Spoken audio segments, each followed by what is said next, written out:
two. He's going to go for the knock, goes for the roll down, and he's spotted Serviel. Looks for the clip, but he's not going to be able to get it. Jumps out instead, but goes down.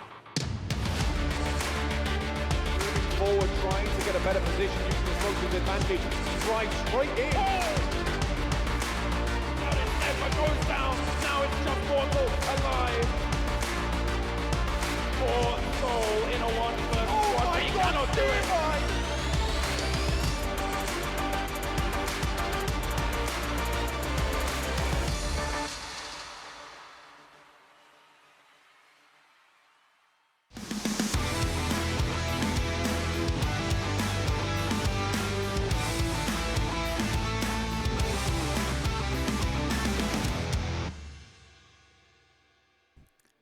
Hello and welcome everyone to PMCO 2020 Spring Split South Asia semi-finals, and this is day number 2 where we will see teams from Group A and C go head to head. My name is Varun Super Johnny John, being joined on the desk by Ocean Sharma, and yesterday day number 1 was pretty amazing and we saw a different style of play coming from the teams compared to how they were playing during the group stages. Now today it is going to be A and C, as I said earlier. What do you expect from these teams? I mean, A and C, the new C is going to be the group that's going to be the new one, and that's going to showcase the talent, showcase everything. But talking about the talent, you get that to the points, and the point distribution is right out there on your screens, ladies and gentlemen. First position, 20, and after that there's a gradual decrease. So, see, that's one good thing. Second and third, it's a 4-point difference, but first and second, look how many points you lose with that one placement point. I mean, remember yesterday's game, NHN and Rising Nepal, the first game, one person alive from both the teams, and NHN lost 6 points at that point. Exactly, only. because both had 11 kills.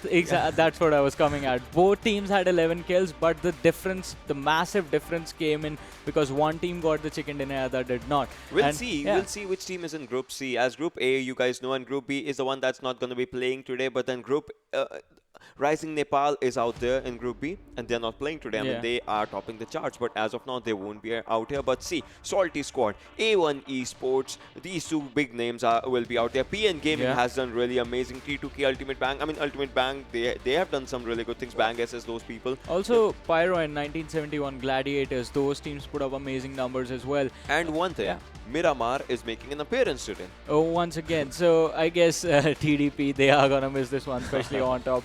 The man with the sniper. Also, Elementrix, players from their side, they have 2 good snipers on their team as well. But Shagar. Yeah, Shagar and Pupu Man, he also sometimes picks up the snipers, and he is actually pretty good at it as well.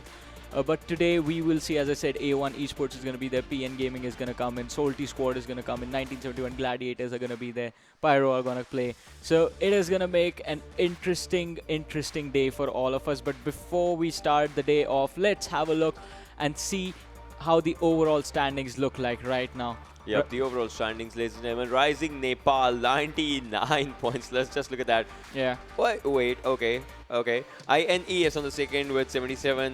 Team Xtreme on the third out there. Nepali Ho Ni on the fourth. TDP on the fifth. Jyanmaara is on 6. Rivals X is on 7. And Deadeyes Guy is out there on 8. That difference, 99 to 28, that was quite a lot of difference in the points. That is a massive difference, but as you and I talked about this earlier as well, in the bottom 16, there was a bigger difference as well. As we saw yesterday, it was 99 going all the way down to 9. Right, talking about today's day, today is a really good day. You know what is it today?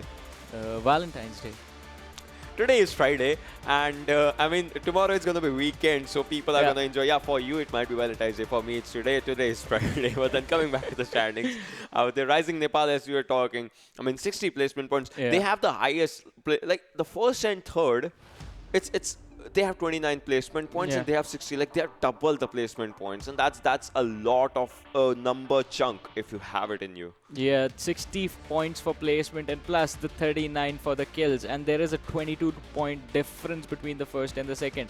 So Rising Nepal, they have to be careful, because now Nepali Ho Ni, once again, they are going to be playing today, and today could actually be their day to take that #1 spot. But once again, they are already at a deficit now, because after today they will have played 8 games, but Rising Nepal will still have 4 more to go to play catch up and take that first spot back from themselves again. Totally. We talked about the first 8 teams. We're gonna move to the next ones as we're gonna see which teams are lacking behind and which teams of these 8 are actually playing today, because they'll have a chance. I mean, KSX, if they make up an appearance, they're gonna have a chance to increase this number, the 9 number that they have. That actually takes them to 16 spot. Wolfsden is out there on 15, Vibes on 14, Tamclassy on 13, Team 7C is doing decent on 12th, Elementrix doing decent on 11th, Hype is doing decent on 10th, and KTM Rage is out there for you guys on 9th spot. Yeah, that is just unfortunate for KSX. Look at this, as I said, 99 going all the way down to 9. So they have to pick up the pace now, because we were talking about this yesterday as well, and you and I were discussing as to how the psychology works in esports and the mentality that teams have and certain players do to have, wherein during the starting stages of the tournament you just slack off from your side and try and learn. You slack off in game, but outside of the game you just try and learn what the other teams are doing. You try and figure out what they are thinking, but that can backfire. There's a little bit of a thing as well. Suppose you do bad in the first game, you'll console yourself by saying 3 games remaining. But with that consolation there comes a pressure as well. You can take it 2 ways. 3 games remaining and oh my god, just 3 games remaining. It's a seesaw that actually comes up out there, and that seesaw, sometimes wherever there's weight, it's gonna tilt to that direction. And if it's 3 games remaining, we'll take it out, it can be good. But oh my god, just 3 games remaining, can we take it out? That the way you express it, it's gonna make a lot of difference in the game sense. And also, if you are IGL and if you are thinking this, your players are going to be affected by that as well. Exactly, that happens a lot. A tilt can be initiated into the players, but once again, these are the starting stages, so we still have to see what teams are trying to do. But the game of Erangel, game number 1 for day number 2 is live, and the trajectory is pretty much a straight line, starting from the southern side of the military base. Every trajectory is a straight line. It is a straight line, but this one is right down the middle, going up north from the south. As I was saying, from military base, the southern side, going all the way towards from Yasla Poliana to Stalber. And once again, Rozhok is going to be available. School, Pochinki, Milta, Novo, military base, mansion. The right side. The right side is rightly available for you. But then you'll have to go to the left side. If there's a team going to Georgopol, guys, you're going to have to go on a road trip or maybe something like that. As the boys, we'll have to go for it. A little bit of supernatural reference coming out there. But then, see, I'm Dean Winchester, he's Sam Winchester or something.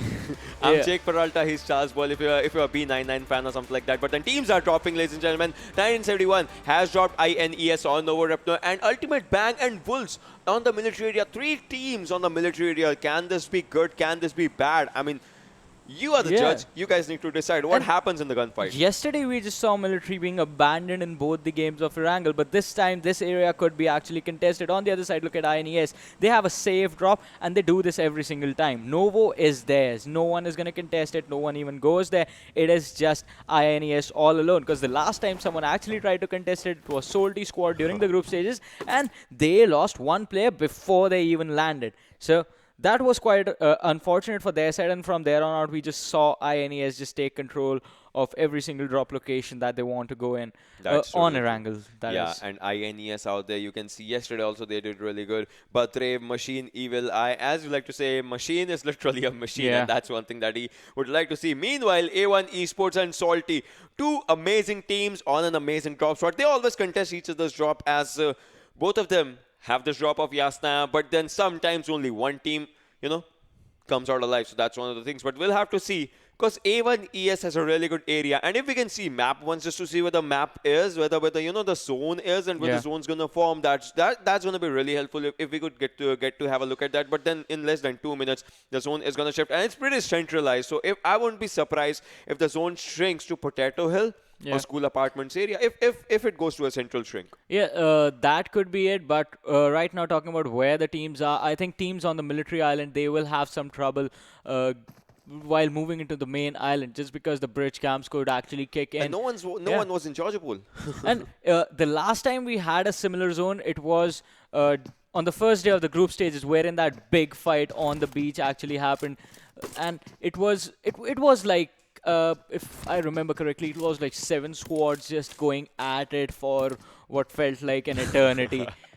Yeah, I mean, sometimes it happens like you start really slow, or sometimes you start really fast, Yeah. and the fights go on. It all depends upon your pace as well. Because talking about, so ladies and gentlemen, boys and girls, we are going to talk about the mentality of the game this whole day. We are going to talk Yeah. about the what comes psychologically when you're playing this kind of match. Because each and every match brings out new challenges. You're landing at a spot, but it's all about RNG. You Yeah. sometimes get a good gun, you sometimes don't get a gun in the same building. So all of it changes. It's all numbers. So when you crunch it out, it's all probability and all those stuff. I mean, when you're going to talk about maths and all those things, but still, it matters in each and every game. Your same landing spot can be the best landing spot in one game, and it can be the worst in the other one, because you may be having an AKM and Car 98 if you're that user, or on the other map, you're going to have just pistol in that entire building. So Yeah. it all changes the pace of the game, how you want to play, how you want to rush as well.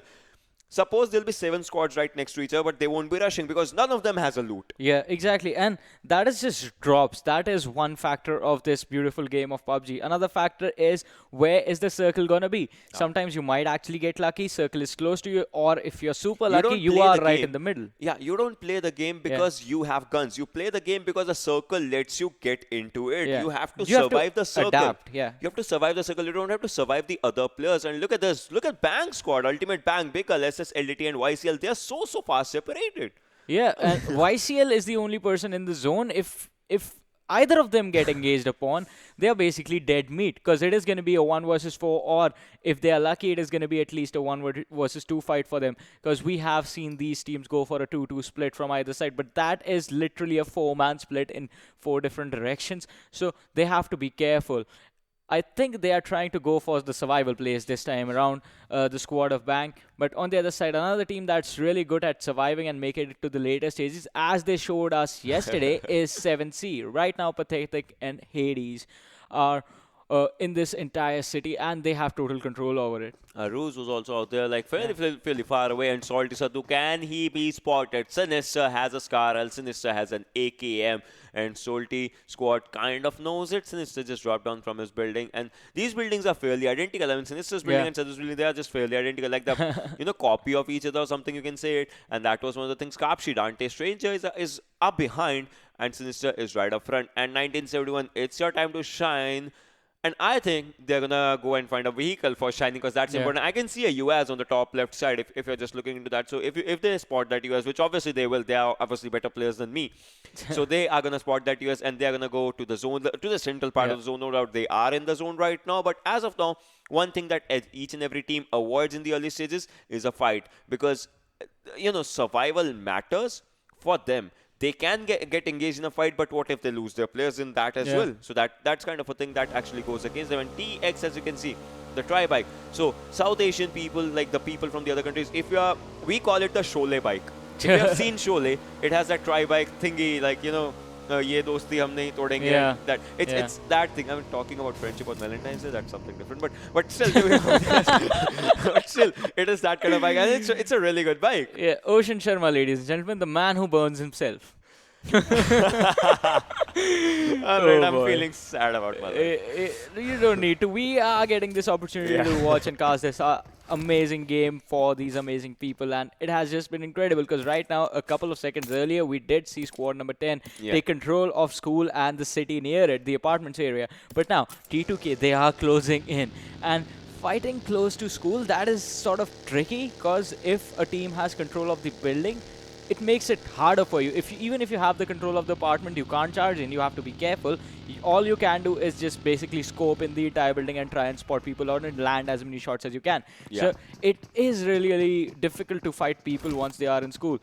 For the side of KS, they still have one guy, Mehraz, who was out in the open, but even now he is making his way with his teammates, and that is just going to create trouble for the side of T2K, because Shari is the only man there. His teammates are quite far away. He has to either get away, or if he spots out the players from KS, he has to give a call to his teammates like, all right, these guys are here, we have to come, we have to just wait for them to move out of this area, this building, and then we can charge in and get those kills. Totally. And one thing that I'm going to talk about is, I was talking to the Indian team. The Indian team, I mean the team that is casting Indian matches, and they were talking that Marcos Gaming yesterday did incredibly well out there, and so did Rising Nepal out in this one. So just imagine the level of competition that both the stages actually have. The Indian stage, the South Asian stage, obviously there's going to be C stage and North American, South.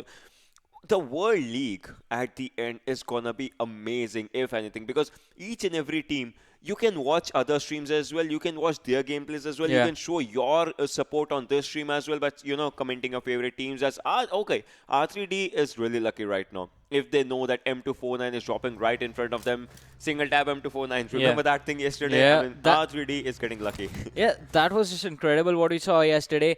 But once again, it was the M249 with the med kit as well. Ah, yeah. Yeah, I always talk about healing. You have to make sure, like, you at least have to be 90% health if you want to take the Yeah, fight. I That mean, is the saver option. Medkit is a really good thing because from 0 to 100, it takes you in 9 seconds. I mean, Yeah. that's literally what Medkit does. So that's a really good thing. Bang! Once again, kind of outside the circle. 7 Seas is outside the circle, ladies and gentlemen. INES going from the Novorepnoy area. 1979 Wolves, they can get contested to each other on the bridge. Meanwhile, T2K and Bang. Okay, KS, sorry, not the ultimate Bang. Yes, outside the circle. And oh, the zone. The zone is shifted to the southern side. And now K2K knows that they have been contested. The safer decision is to move. And the cars are okay. Imagine if that was a real car, they would have been a dent right there. Yeah. But still, PUBG cars are durable. Yeah, they are pretty strong. They can take a lot of bullets in them, and it takes a lot to blow them up. But on the other side, as I was talking about that entire situation, oh, 3D IR2, he has the M249. He has spotted the players from the side of PN Gaming. Mafia Ninja, he is going to take some shots, but now they are going in for the chase. Mafia Ninja and his squad, they are just going to drive through this entire area. IR2, he is failing to land anything, but Blend has taken some damage from the other members. He has dropped down to 70%, but now can PN Gaming actually get away from this situation? Because you do not want to fight when you are sandwiched between one player with a machine gun, but TX on the other side, just capitalizing on this entire situation, are gonna drop Blend, a man who was already low, and they will finish him off. That was amazing, but PN are in a bit of trouble right now. They thought they were going to get away, but they did not expect TX to be on the other side of that ridge. The drop was being contested, kind of. If you just look at the scenario, and TX even, as you can see, is moving with this buggy on the left hand side. PN Gaming losing one player, the first player that has been lost out in the entire server. And look at that, PN Gaming has just moved to a new direction. But then there's one more team coming really close to TX, and TX, can they actually take that fight? I think R3D is coming really close. They went to contest R3D. Look at Demon Demon. actually went there. Demon has an M16. I think Demon is going to lure the people to his direction. Will he be able to do it or not? Because Demon is coming back. But I think R3D making the wiser choice right now, just going up. No doubt they have an M249, but then they need to find a suitable location for that circle to actually commence. As the second circle is commencing, we are about to be 11 minutes into the game, ladies and gentlemen. 63 people alive. First blood was done by PN Gaming's players. Yeah, PN Gaming just losing one man over there. But on the other side now, TX, Demon, he went to scout out. All right, we spotted one squad, but who was shooting at them? Who dropped the player low and went up there, spotted out R3D's players, and now they have fallen back. Demon, he was really careful in that, and that was a perfect scout play. But now we have the air drop number 2 coming in with the Groza, the suppressor for the snipers, and the military level kit for every single one who's going to be able to take it. But now TX, they have spotted A1 Esports, but they, as PN Gaming did, are just going to avoid this confrontation. Once again, this is actually a more optimal strategy. You do not want to waste your time fighting unless it is absolutely required. You want to move into the later stages of the game so you can get a lot more points. But PN Gaming are retaliating this time around for a far or distance. They have dropped one player from the side of R3D, and that is going to spell trouble for this entire team. Private taking a lot of hits, is going to be knocked down, but the revive is going to come in because R3D, they have compounds. But now A1 Esports are in their crosshairs. Stranger being caught off guard is just going to be taken out. He has been knocked down, but Mafia is taking a hit from the side of INES. Oh, this is a big party. No one expected INES to be there, but now you can see on the minimap the squad number 7. You have squad number 5. Nepali Ho Ni's Lakhe OP. He has closed in as well. He's going to get so much information as to where these players are, from where they are fighting, and when his teammates come in, they are going to have a much easier time in this entire situation, wiping out whoever is left alive. Mafia, he could get a revive from Anish, but INES, they are on the other side of that ridge, so they are going to try and look to charge in. But once again, INES just being a little bit careful. they were moving in the other direction. We have this, yeah. The best team out there in this circle is NHN as a new circle just formed. Yeah. You can see NHN, they have a rich cover. They don't know no team is coming from behind them. So all they have to look is in the front direction. INES, Mafia, PN, they are in a really good spot. But Wolf, Bang and 7C, these teams are gonna fight against one another. TX Demon has been taken down as P and Anish is also trying to find some other players. This team currently has 0 kills, but they have lost 1 player. That 1 player, obviously, it's gonna be a lot difficult right now. A lot difficult for the teams to contest once again as they have lost 1 player. And I guess A1, yes, they go down. That was an incredible spray with an incredible team blasting out of the server right now. That was amazing. Yeah, and it was Evil Eye, but on the other side, Machine, who was firing the shots with his teammate, he has been knocked down. Badrev has been knocked down. TA is gonna take the knock next. And 1971 Gladiators, they are collapsing on the squad of INES. TA being taken down. Badrev and Machine are going to be next in the crosshairs. Science-Tro, he's coming in and he's just going to drive over Badrev with no fear in his eyes, but he's going to pay for that with his life. Evil Eye, he was there. He was watching his teammate die and he's going to take his revenge. But now he has to be careful. Nightwing, he's quite close. Goes for the reload. He is going to fire some shots. Does some damage. Drops him quite low and is going to knock him down as well. Evil Eye taking down 2 players from the side of 1971 Gladiators. But here come the other 2. Salu and Ryan, they are there. They have done a lot of damage to Evil Eye, who is down to 10% health. Can he take this fight in a 1 versus 2 situation? Machine, he is bleeding slowly. He's going to be finished off by Ryan, I think. No, he is just charging in on Evil Eye. He has healed up to 70% health, but he is going to get taken out by Ryan, and that is going to be it. INES, the first squad being eliminated. This was an upset for INES right now, ladies and gentlemen. 7C Masquerade going for Pyro. Another team gets eliminated as Team Pyro goes down in this fight. NHN Vcash also goes down by Salty. Salty versus NHN coming out on the edge. But then Bang Bikal, the lone survivor for the Bang right now in this area, as he's kindly behind his team right now. But then Bang, SS and LDT, they can spot some players. This is the zone. This is a similar zone as the match that we had 3-4 days back. The similar third-party, 4-party scenario can happen. Salty Rustin, look at him. He's on the downward area. If he throws a grenade on NHN Smoke, that will be the end of NHN Reaper and Vcash. But Salty Xtreme gets a revive. AJ wants to move forward right now. We'll have to see what happens because the fight is gonna commence at any moment. Lanka OP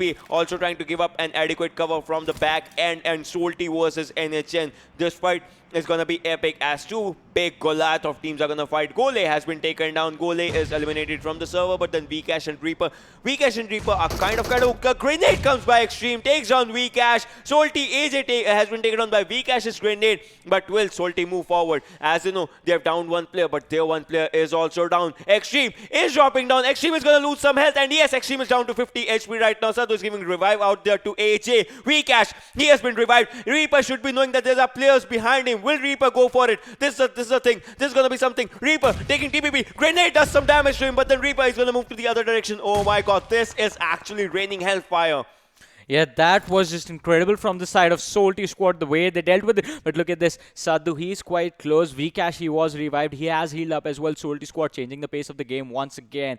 Looking for the players from the side of Nepali Ho Ni. Lanka OP is quite far away from his team. He was stuck in the struggle between PN Gaming and INES, and A1 Esports was there as well. But on the other side, he has to be careful. And this is going to be really hard for these teams because now the circle is on them, but they have nowhere else to go. It's water on the other side, and that is one of the most vulnerable situations you could put yourself in. On the other side, Ryan from the side of 1971, he is going to go on Team Xtreme. Niku being taken out. He was knocked down by Ryan, but Salu IT was the person who finished him off. But now here comes a Molotov, not going to do much, falls on the slope of the hill, and Vcash and Reaper, they are going to look to rotate out of this situation, but they have to be careful because AJ is on the other side on the small shed that's there in front of them, and they have to be careful as to not give away any useless information to this man who could lead to their demise. But on the other side, Hype, they are going in on T2K. Wolves is there as well. This is a third party going on. Chari, the only man left standing from the side of T2K. Wolf 6-9, he was in the shed and he is looking to spot out the other players. But now Reaper, he is going to get in the car in this entire situation, going to pick up his teammate. And Vcash and Reaper, what are they going to be thinking? Are they going to go in and go for the longer rotate on the other side of this island and try and contest other team? Or are they going to wait for Lanka to come in for this rescue and create a backstab for the side of Salty squad so that they can actually finish him off? Salty have secured a safe spot for themselves right now as they are below the hill, so you can't take a fight. There are a lot of rocky ridges. They can hide behind them and stay safe. But talking about staying safe, one team that was not safe is going to be Team Xtreme, being wiped out at the 14th position. 13 teams remaining, 42 players alive, and Team T2K were with just one player. A1 Esports is also left with just one player for themselves.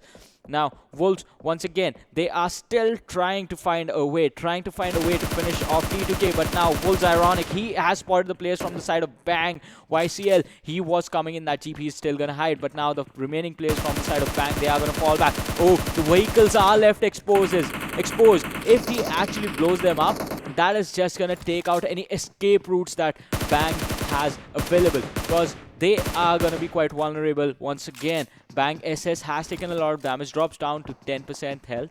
But once again, this is going to be interesting, because as I was talking about, they have their car parked here and it is quite exposed. If Wolves actually blows up Bang's car, they will literally have nowhere else to go. Rivals right now. Yeah. Rivals, the circle is going to be, if the circles are going to be in the central to downwards locations or anything, and 7C, these teams, A1 Esports Jante, 7C's players, and this thing. See, these teams have to move forward, and Rivals, they have to move forward. NHN and Salty, that Cold War is gonna be out there for a long time. And now, NHN is going to be in a bad spot as Salty's players are down the ridge. So they can be safe at that area right now. The team, if any team is going to come to this area, they're going to contest Nepali Ho Ni. Wolves, on the other hand, is kind of outside the circle. T2K, the lone survivor, T2K Chari is out at that area. PN Gaming is going to come from the right end. So we'll have to see what happens. But then Ironic is fairly low on health. Will he be able to move? Hype, on the other hand, they are... We did not see them yet right now do anything. But Hype is out there surviving, and AWM in the 4th airdrop.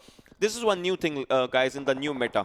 The airdrop can come outside the zone. Yeah. If you looked at the mini map or anything, the airdrop was coming outside the zone. And then Vcash take down Salty Sardu. Hype Gurkha has also been taken down. Hype SK9 has been taken down by NHN. Vcash Dalion takes down NHN Reaper, OP, Azri Private, and Hype Squad. I think there's going to be the end, but then Dalion is moving forward against Salty. AJ Salty versus Hype. The smoke cloud is going to do all the things because no one can actually see out of this area, but then another smoke cloud being dropped out. The players are getting revived right now. Gurkha has been revived by a prototype, but then will that be enough? As AJ moves in forward, AJ is trying to takes on Hype Dalion, but that a bike? Was that a bike? Was it a car? What was that? It just went blazingly. Yeah, I don't know what that was. It just went right through. But now AJ, the man, he was knocked down. He drops down the ridge. If he takes the fall, he could actually lose it. But no, Reaper was like, hey, because of you, we were stuck here. Now die. He's just going to finish him off. What thing just went past through them? Wolves then gets eliminated out there. A1 Esports on the 11th position. And yeah, the bike was actually lying out in that area. But then 7C Hades and 7C Maske YT. Aruz is low on health and Pathetic needs a revival really badly as we are talking. FSAC is also trying to spot some players. If he spots Hype Squad, that might be the end of Hype Squad because PN is ready for a fight. They have 3 kills right now with amazing comeback. The first person to go down was from PN. Salty Xtreme takes on 1 player as well. Bang LDT springs some shots on Rivals' players, but then Divine is fairly low on health, but hopefully he'll just boost up himself. And then PNF takes on 1 player from Salty Squad, that Salty Sardu. Adridi Kagura goes on Salty Xtreme. Andrewsen, they'll be spotted. Andrewsen goes on Mafia Ninja, does his job, but then FSEC, will he be safe out here or not? As Salty Squad gets eliminated on 10th. Once again, a big upset. Yeah, I was thinking Salty, they should have rotated around the bank of this entire beach, but IRD2, he is stuck in a bad situation. He has to stay in the water. If he pops his head out, he is gonna be finished off. IR2 is sitting in a buggy underwater. What? You can't heal in the buggy now. That was taken out. That was taken out of the game. Previously you could do that. He was trying to do that as his health was really low, but you can't do that. And out there, Case Mehraj takes down 1971. Ryan with a Scarrel. Incredible way. And the zone. Oh my god, the zone. All I have to say about that entire situation was that could have been a 200 IQ play, but then apparently there was a 1 extra 0.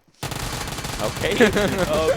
KSFT, he blasts a vehicle obviously for his cover. Bang LDT takes on Rivals. C1. Bang LDT once again going, and Rivals Noob has been taken on. That means that might be end of Rivals as of now, but then 1 player is still surviving. And it's in Vcash's health. If IR2, IR2 is he's trying. He's actually popped up a boost out there. You can pop a boost if anything. I think he is trying to survive. I think he came back up for a little bit.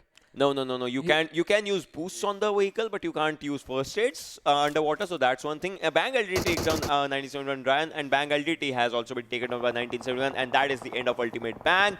P and Anish takes down KS Mehraj, and look at rivals. They are just slithering in, being one with the grass right now, in as they want to be a snake out there. They just want to string, and will this grenade do the damage? Mafia Ninja. Is the kill feed gonna go? Yes!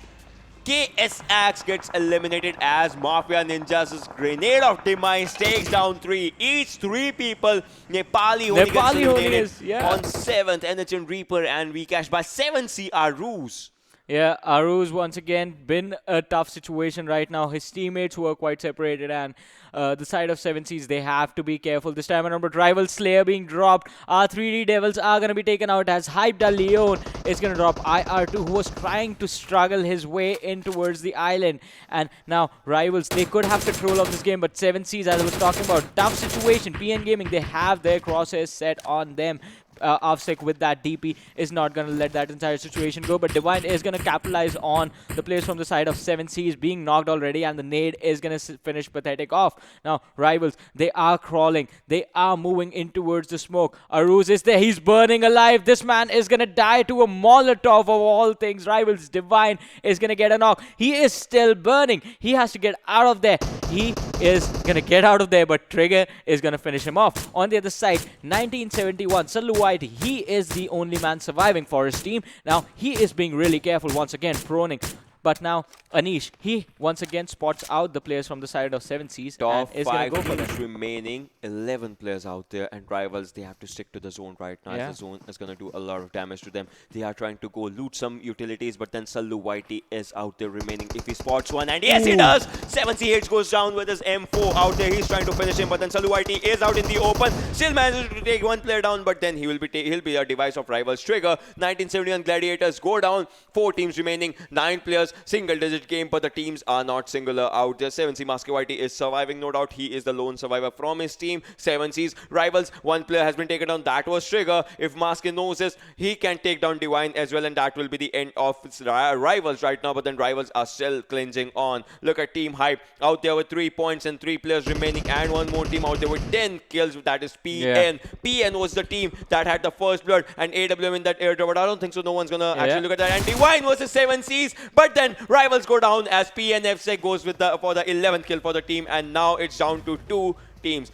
3v3 situation, ladies and gentlemen. Hype versus PN Gaming. What's gonna happen? A smoke has been detected, and PN Gaming moves out to the smoke area. They'll have to see. Hype Gurkha Whitey on the screen, ladies and gentlemen. He has taken a lot of damage, but then Mafia Ninja, he knows that he needs to play his cards really in a right direction. Dalion on one side, Gurkha on the other, Prototype on the other side, Mafia Ninja with a smoke on up front. Another smoke pops in. This is gonna be difficult, but then a running car was spotted by Dalion, but damage was done.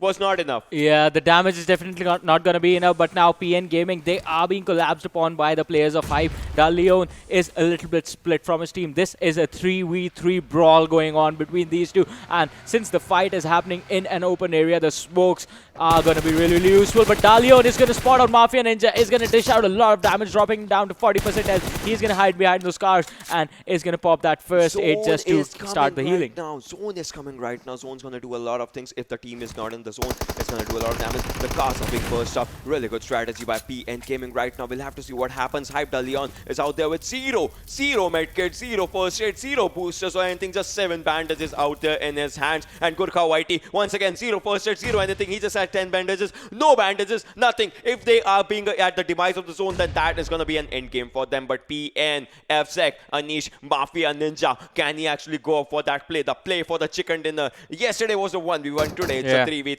Back to the square roots, and we'll have to see what happens, because Gurkha, Prototype and Dalion, they are ready for a win, but so is PN Gaming. The zone is once again not favoring each and anyone. Look at Mafia Ninja, he's one with that area. See, there's blue zone behind him, he can't go back.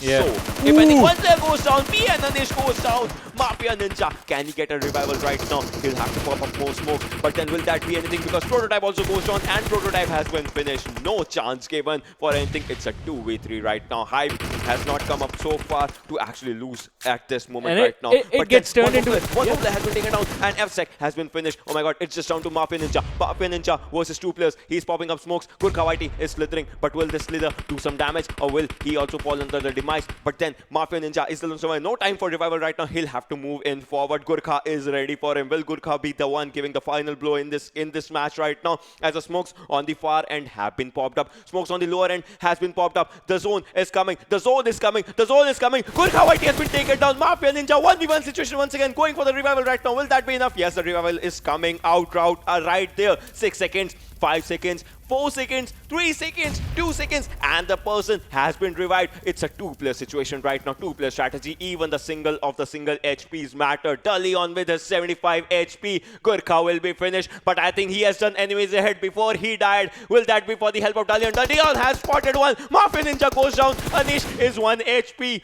Can he pop up a first aid? It's 75 HP right now. 75 versus 75 HP play. Dalion has 0 healings.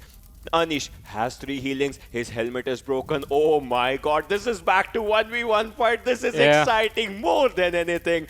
I don't know what's gonna happen. I don't know which team's gonna win. Comment down, guys, which team you think is gonna win, because this is the most extreme gameplay we can imagine. Yeah, but now it has come down to a snail's pace wherein both these players are going to wait out and wait for the other one to wait. Front of each other. Yeah, they are waiting out for the other person to get impatient. Like yesterday, Gole was the one who got impatient from the side of Nepali Ho Ni. He stood up. That's how he died, and that's how he cost 6 points for his team. 9 circle is coming. 9 circle, the heal battle circle is coming. It is not going to be a heal battle. Dalion has nothing on himself. But Anish has to move in because Anish is still outside the circle. And Anish has been spotted. This is the game of Team Hype as PN Gaming with 13 kills. I think 13 kills is going to make a lot of difference, as Hype does not have that much kills. They have 6 kills and PN Gaming has 13 kills. So even with the chicken dinner, I think they are going to be 1 point short. But yeah, but still, this is the first win for Team a couple Hype. of points short. This is the first win for Team Hype, if anything. But then these guys at this moment, no one could have imagined that. Once again, a 1v1 situation, 3v3, 2v2, 1v1. Oh my god, you guys just did incredibly well. Yeah, the 2 players from the side of PN, when they dropped, I thought that was going to be it. They were just going to go charge in, and Gurkha was still trying to crawl. Once you have the man advantage in your favor, you just need to go in. Why are you being scared? It was a 2 versus 1. You are definitely going to do more damage, and the smokes were already there for cover. So a situation that was already in a team's favor, like they did end up winning it, but that was just based off a reverse situation coming in from yesterday, wherein Gole got up, he died. This time the player from the side of Hype actually got up and he ended up winning the fight. So and he did not have any other option, because going for a heal battle, which is bandages, no first aid kit, especially when the 9 circle is closing in, is like it is not gonna work out. I think everyone knows that is not gonna work out. But fighting without any healing, that was actually impressive from Dalion. That was risky. That was impressive. That was commendable. He was a Superman out there. Yeah, he was totally split from his team. He was the only man behind that one tree, and the rest of the 3 players were grouped in a chunk. 2 players were grouped in a chunk, and he was the one getting focused. The game could have ended early if Mafia Ninja would not have given revive to P and Anish. See, because Anish got revived and he just lied down out there, and Mafia Ninja went in forward. So that was one thing. So the game could have, changed its pace. Maybe Hype would have had chance at that moment. Or maybe if Mafia Ninja would have gone from a little left where he actually took down Gurkha, he could have had chance at that moment as well. But he revived him just so that he could maybe have that probabilitical chance that he will win. Because if 2 players would have shot on one person, that is Dalion, that could have changed the pace of the game. But then Dalion, he was just lying out there, being one with the grass, and he had that a teeny tiny ridge right in front of him, a teeny tiny that slope right in front that just gave him an advantage.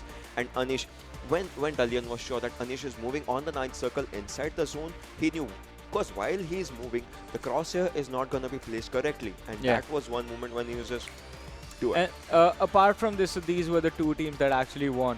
One thing I want to talk about is the other 2 teams who were actually doing really, really well. It was Salty Squad and it was Nepali Ho Ni. 2 teams that actually rotated into the circle on the beach shore. the first. And Nepali Ho Ni was on the high ground, Solti was on the low ground, but Solti should have actually driven along the bank or actually walked along the bank and made it into the main island, because the position they literally cornered themselves and died. You never fight in a corridor. It was literally water on this side and a huge cliff on this side. They had nowhere to run, and that is the advantage that PN Gaming took. On the other side, Nepali Ho Ni, the two players, they just waited way too long for Lake to arrive. Yeah, and NHN is known for their movements in the zone really early, and that's one thing that they did. But then, you know, that thing only, the shore on the upper side of the ridge, the lower side of the ridge, as Solti AG, if you remember, he took one play down, but he was caught off on that ridge. Yeah. So that was one bad thing. But then meanwhile, we will have to see which team is standing out there first, if anything. But before that, MVP obviously coming from Hype Squad, if I'm not wrong, and Hype Squad did an incredible job out there. And yes, the Leon 4 kills in his back, and look at that damage. Double the amount of kills damage. He has 846 damage, and 27:41 minutes was the survival time, and almost 8 kilometers of distance. That's a lot. Yeah, this man has been impressive so far, but let's move on and look at the top 5 as well and see which players are going to join him and be there alongside. I'm pretty sure the players from the side of PN are going to be present with Dalion in that standing, because they themselves were wreaking havoc on everyone else. Yep. On the other side, after that, when we move on to the standings for this game, I am actually interested where PN Gaming finished, because they had 8 kills for themselves. And they had 13 kills in total. They had 13 kills in total.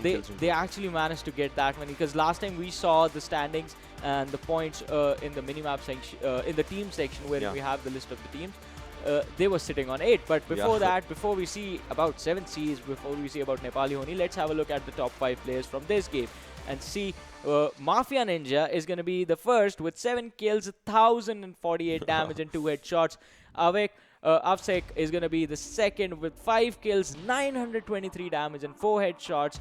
1971 Gladiators, Ryan, this man was on fire as well. He has 5 kills, 732 damage and 1 headshot. 7C's Pathetic is going to be the fourth with 5 kills, 298 damage and 1 headshot. So this man was basically stealing other people's kills and taking some stuff away from his teammates as well. If you're doing it good, it's an art. But then Avsek, 5 kills, 4 headshots. That's a good accuracy, to be honest, in this match. And Leon, 50% accuracy on headshots, 4 kills and 2 headshots. We just talked about him, but then I'm really excited to see the overalls of what happens, and we are gonna move to the overalls. Let's just do that already, because I wanna see where the first team is, and the first team is PN Gaming. 1 point, like we were talking, and 13 total kills. Team Hype still has a chicken dinner, but still lacking on the kill department, and that's gonna drop them down to a second position. Team 7C. See, look at this. This is what I was talking about. Rivals and 7C.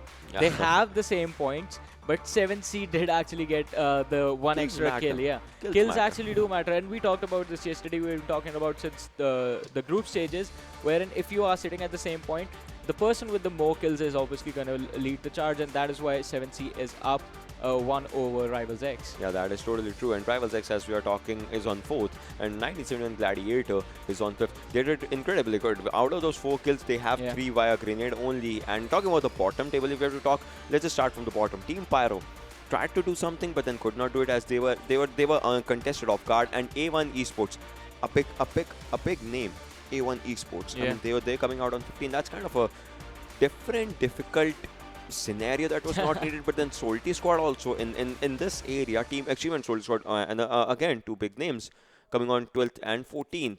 That's kind of something. Solti, it was just the misplay of fighting between the water and the cliff. As I was saying, they should have rotated into an open area, because even if you never want to engage in open situations wherein you do not have cover, it is still better than fighting between 2 places where you literally have nowhere to run. At least if you're fighting on a green pasture on the open ridges, you can crouch down, you can hide behind the ridges, you can actually try and juke some shots and try and fight it out. But if you are, if this is as much as area you can walk through, where are you gonna go? PN Gaming, they were basically shooting fish in a barrel.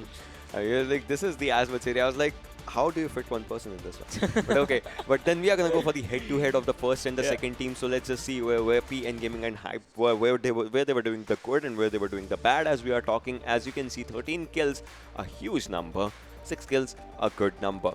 2,338 damage, pretty good. 1355, good as Yeah. if you compare to the 6 kills. 585 is the healing and 622 on the other side, but then the distance by the whole team, it's kind of similar, right? Yeah, it is sort of similar for both these teams, because both the teams actually made the later rotations with distance travel as well. Headshots, compare the headshots. PN Gaming is sitting at 6. Team Hype going for 2 headshots. Grenade skill, Krills, 1 coming in from the side of PN. And if I'm not wrong, it was them just running into a smoke, one of the players, and just dropping the nade on the other side. People to the team hiding behind the shed. So that was one of the more interesting situations, and this game felt a lot different than the games we saw yesterday. Yeah. Because yesterday on Erangel, teams were being really careful. This time it just again feels like the group stages wherein everyone is just willing to fight, and I guess teams from group To move to the next one, I guess. Sanhok. It is going to be Sanhok coming up next, but that is going to happen after a short break. We'll be right back. You guys stay tuned and keep watching.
Hello everyone and once again welcome back to PMCO 2020 Spring Split South Asia Semi-Finals Day number 2. Match number 2 is about to begin on Sanhok. My name is Varun Super Johnny John, being joined by Ocean Sharma, and we just had an amazing game on Erangel.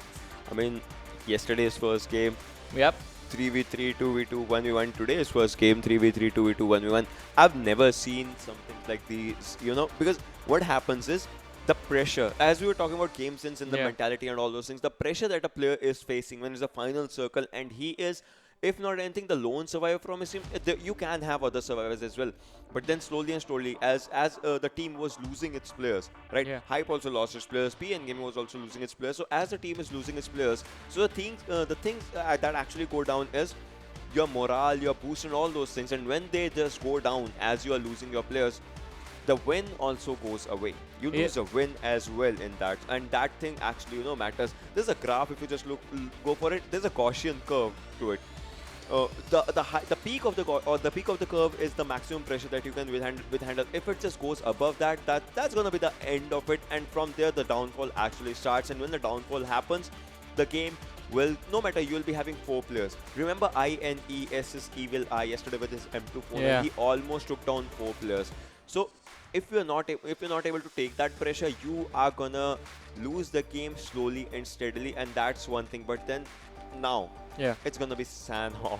Yeah, it is gonna be Sanhok, and the play you were talking about also happened on Sanhok. Yeah. And talking about the Gaussian curve there, wherein if you go beyond the peak, that is going to be the breaking point. And that is exactly what happened yesterday, because he tried out pretty well in a 1v3. If you are the one guy, if you are playing up against 3 people from the same team, the pressure is not going to be there, because you have a high probability of losing that fight. So you are just going to make the YOLO play. But in a 1 versus 1, where it is a little bit more even, and you have to take into every single small calculation, and you have to basically assume a lot of things that the opponent is going to do, and you have to make plays around them.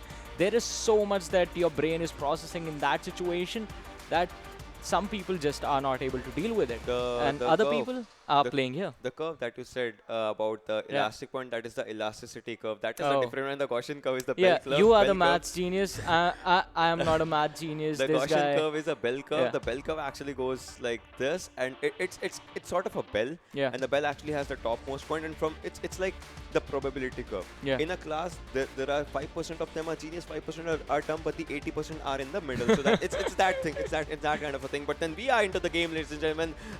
Maths will be going on somewhere else, but right, as you can see, from Tambang to Mongnai, Paradise, Bootcamp, obviously Query, Camp Alpha. I would like to see which team actually drops their Ruins and Pine, and those big areas are also has been abandoned during the early drops, but it is one of those places that it is quite comfortable to rotate through. Just because the cover is there, the open is there, plus it is on a slight peak, so the high ground is going to be available to you as well. But this time, this is just going to make everyone happy, and most of the teams are going to be in. But TX, they are quite separated. Look at this. Captain is dropping quite far away from his team, who are heading towards the Camp Bravo side. So they are going to be out of the zone. But now, did he actually spot them? Did he actually spot Golem? But then I think there are people of NHN right next to him, and R3D. Yes, he did. He did. Yeah, and R3D and Zeal, look at this. Lakhe is also on one direction. So R3D can be in a bit of a trouble right now, and as Enzil, he is quite far away from his players. Reaper is behind him. That is once again from NHN and Pyro squad, the squad that got eliminated in the first spot in the previous game, that is on the 16th. So they are going to be kind of something, and NHN and R3D contesting each other's drops, as IR2 can spot Vcash. Does IR2 has enough guns? Yes, he has an AK. He does not have a helmet right now, but then he has this the helmet of that the new thing in the I don't remember the name, but then this helmet is really amazing if you just look at the headgear. It's not a helmet, it's a headgear, obviously. And then Vcash, he has an Uzi. Will those 25 bullets be enough? Because he does not have a secondary gun. 25 bullets versus 40 and 20. Will it be enough? Right now, We don't know the answer as IR2 is just It making a safer. it is gonna depend on Yeah. how much distance these two Yeah. guys are fighting, because the damage, the drops are gonna happen if you are fighting at a higher distance. We're talking about dropping.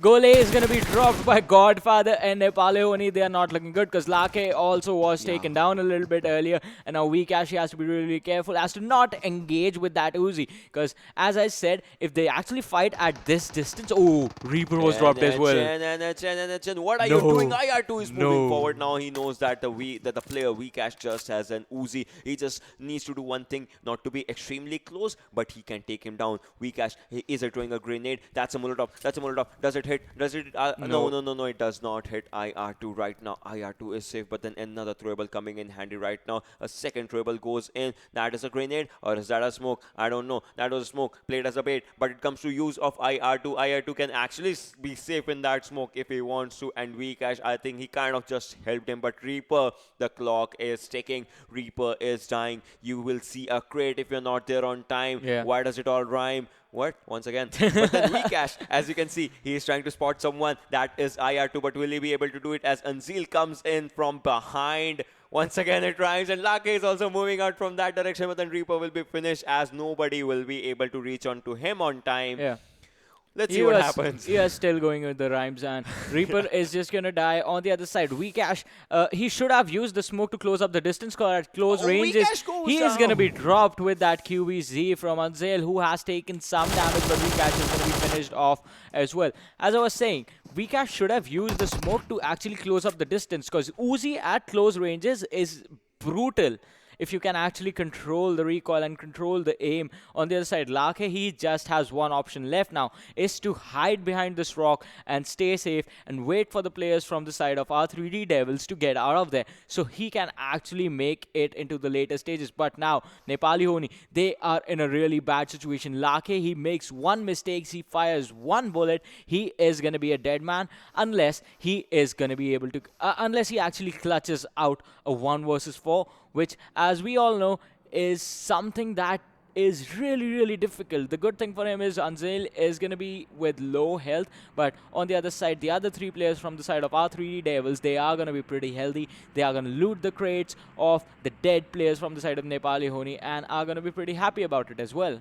That is totally true, and I mean, it's just one of the things that Lake, he's a lone survivor, right? As of now, and he just has 60 bullets. If you count, see, AKM and barrel, those are the 2 guns that he has. So all in all, he has 60 bullets in his arsenal right now. But those 60, can he make all of them count, or will he choke out there? Because that is a situation where sometimes players choke. Even the best of the players will be choking. If you have 4 players right in front of you, and the first airdrop is coming out, has a Groza and level 3 stuff right in front for someone if someone tries to go for it. But then the zone is about to commence. See, this is one beautiful thing about the game.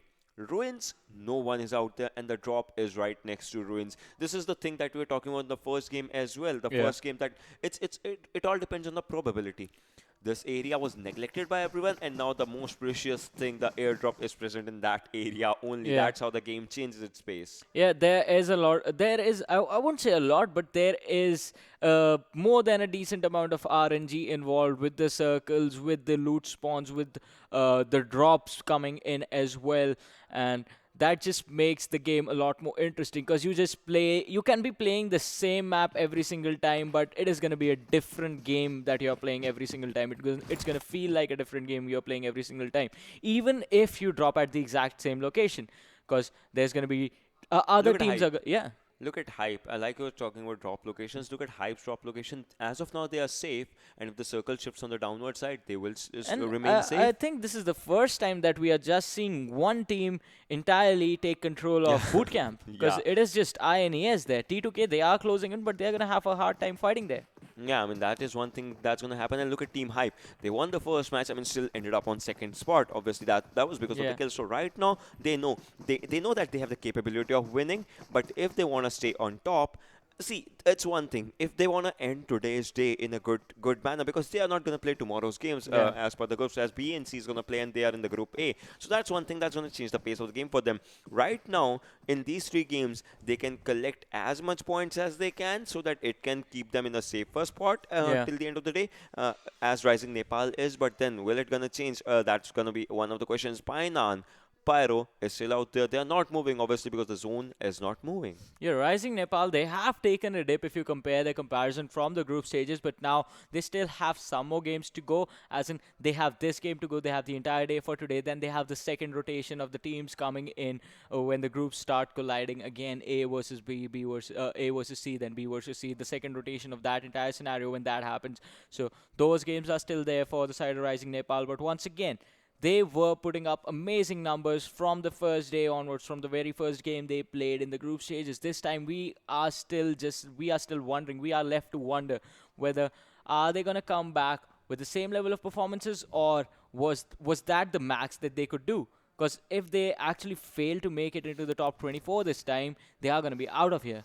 You have top 16, I'm sorry. You have to be in the top 16 to actually make it into the finals. And Lakhe, he should not be out in this open. He should have stuck behind the rock. He run, does not boy, have run. a backpack as well. Yeah. He does not have a backpack He right needs to now. run out of here as fast as he can. Otherwise, if anyone from the side of R3D actually spot him, he's dead. He's dead. He's done for. He's anything but he's the one that is keeping 16 teams on that alive feed right now, because otherwise his team would have been done for. Bang Squad, on the other hand, they kind of had a good run, decent one in the previous game, but would like to make it far, far better. And TX also did really, really good in the previous match, if anything. But then we'll have to see how they turn up. A1 Esports had an early exit in the previous one, but still they are surviving with all the 4 players. We'll have to see how it all, counters and counter attacks as they are going to be engaged up in the fight. And rivals on your screen, ladies and gentlemen, we would like to see where PN Gaming is right now, because PN Gaming, they were destined to kill a lot of players, and PN Gaming lost one of their players in the previous game. Still, those 3 players managed to do a good amount of damage, and Wolves are next to the second airdrop, and second airdrop is once again coming to the ruins area. I mean, it's a good thing. One drop was in ruins, second drop is in ruins. So I think ruins is a good contestant for the final circle. I know. Yeah. Oh boy. But yeah, that is actually going to be possible. But now, once again, the blue zone is closing in. So once it makes contact with the play zone, that's the time when we will realize where the next circle is going to be. We will see it on our screens. But so far, KS right on the edge of the first circle. 1971 Gladiators, they are still to close in. But on the other side, the rest of the teams, they are moving in towards the center, towards Bootcamp, towards Painan. Ruins, look at this. Wolves are already at Ruins, and PN Gaming, A1 Esports, who were on the Camp Alpha Island, are still there. Once again, the circle forms with Painan Bang in the middle of it. Bootcamp players are going to be safe. Ruins players are going to be safe. Camp Charlie players, there are no players at Camp Charlie because no one likes that location. I mean, yeah, if anything, but still, camps are kind of those areas where it's kind of difficult to play those areas or anything with the rotations and all. But we'll have to see what happens. And INES, I think it's about time that INES would like to move out of the boot camp area, and yes, they are doing. But Brave, Evil, and Machine are slowly and steadily moving out of that. And if they do, they are going to be contested by one team, and I think Killfeed is going to blow up, as we'll be talking about it. R3D Private 7 is trying to spot some players, find some players, does not have a vest right now. Still good with level 1 helmet and level 1 backpack. One thing about this area of Sanhok is that, you see, utilities is one thing that you'll have to, compromise with sometimes. And that is one thing that the teams are doing. Even NHL Lake OP, he does not even have a backpack right now, but still he's ready for a fight if a fight happens against him. And R3D, I think they will be still looking for a fight. And Bang LDT, look at him charging up right up front. SS, YCL, Bikal behind him. Kazi, Niku, Demon, and Captain on one area. LDT makes up the move for the first house. Nobody's going to be out there, but then Captain is going to be on his right. YCL and SS once again trying to move. SS or YCL goes to the same area, and Captain, that TPP, he can hear the footsteps. Niku, the call has been made, and a grenade is being thrown up by Demon. Will that grenade or throwable do some damage? But then it is on Niku's side. I think that was what did Demon do? Demon just threw a grenade on Niku. He just threw a nade on his own teammate, and I think TX Captain, he is in the bad spot. He is in that one solo shed. He has taken a lot of damage, dropped quite low. But now the players from the side of Bang, they are going to look to move in. I don't think Bang even realized that the players from the side of TX, Team Xtreme, they were present here, because these guys was lying on the floor, proning and just staying there. But until Bang closed in and the players actually started to move, that's when Bang realized that this is a fight that's going to happen. Captain is going to rotate out of there. And Demon, did he just throw another nade towards the hut that Niku is in? I don't know what is happening out here by Demon because I don't understand it. Yeah, what is happening out in this direction? We don't know. But look at Bang because he's just safe out there. He's just sneaking because he wants to know the location of the other players at their weakest, and that is one thing he'll trying to do. But YCL is up front. YCL can go towards Team TX's area. Team Xtreme looking up for a fight. Team Xtreme ready to take that firepower in their hands. On the other hand, Bang is gonna go for that ultimate. Bang that they are known for. They want to eliminate. Both of the teams want to eliminate the first squad from the server, and that is one thing they are trying. They're trying to burst out each and every area that they can see so that the doors can be taken down and the rotations can be easier. LTT still thinking that there's a player out there still trying to throw some grenades and everything. But the Salty, I saw Salty Nima up right in the back, and maybe Salty Squad want to come and rush in, but then once again throwables and all the things coming in handy right now. Bang Bikal was the one who was throwing it all out there, but then Captain and Demon in one house, Kazi and Niku on the other one.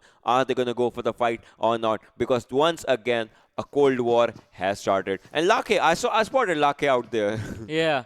Once again, that man is the only man surviving, and the moment he dies is going to be, we lose one more team in that overall team. We lose the first team maybe, yeah, or we lose something. the first team. But for Lake, I think going down on 11, going down on 12, going on 13 is not going to matter. That is just going to give him 1 point, because now he has lost any ability to get kills unless he goes for steals, unless he goes for those players Or who he have already been becomes knocked down. Extreme from Salty Squad doing a but 1v4 or something. even in that situation, Extreme was in a really close quarter situation. And Lake, he has to be really careful. Yeah, if he gets caught out in the exact situation as Extreme and the players run in towards him, he can actually pull off a 1v4 and get 4 extra kills. But to get that 1 extra point for himself, right now he at least minimum needs to get into the top 10.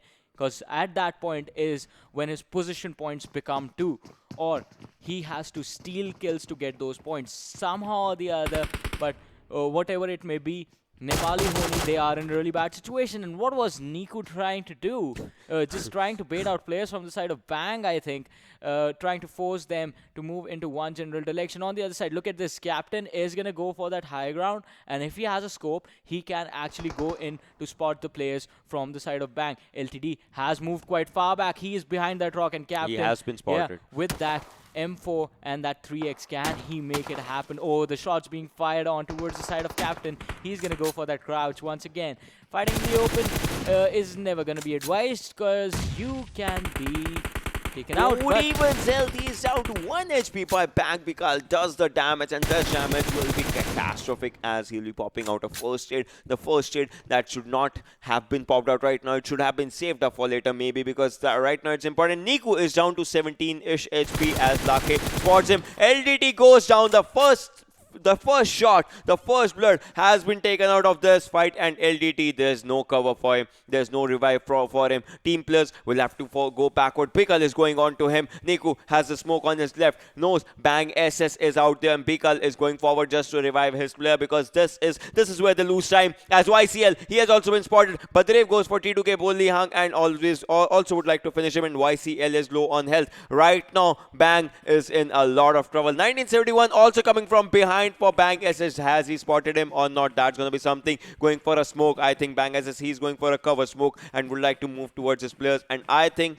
they're going to go from this direction now. Yeah, TX are just going to avoid this combat, and they are going to try and get out of that situation. That was actually really smart. Usually when you are in those close combat situations, you pull back, and there are 2 situations where you are going to pull back. Either you are pulling back to disengage and try and get away from that fighter. Oh, and talking about getting away, one man who is not going to do that is going to be Lake. He's going to be taken out, and we are down to 15 teams finally. But talking about teams going out, INES lose Evil Eye, lose Machine to the players from the side of T2K, and Evil Eye, he has been knocked down. Tier is quite close, but can he actually survive the situation? INES with just 2 players alive. Tier is the only man left standing. T2K so fast. Could we see the second team go down as well? And Hunter is going to take out Evil Eye. He has been taken out of this game, and Tia is going to be dropped as well, and that is going to be it.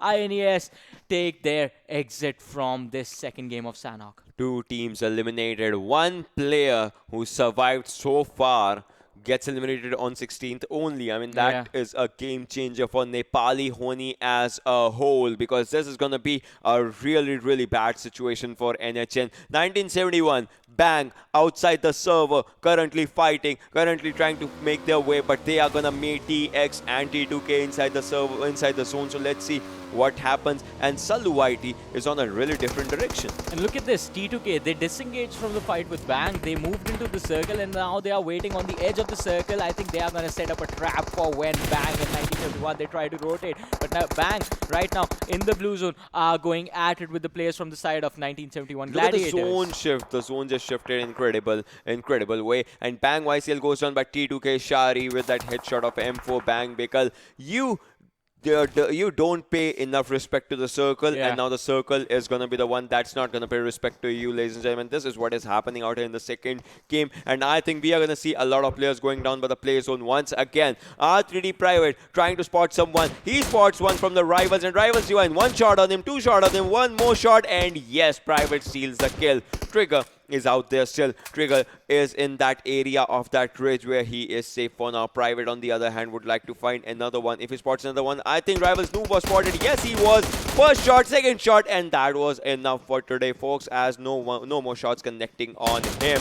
Private still trying to go for another desperation, as R3D is 4 kills strong. Look at IR2 using a buggy in Sanhok. That's a bold move. Yeah, that is definitely going to be a bold move, but now he's trying.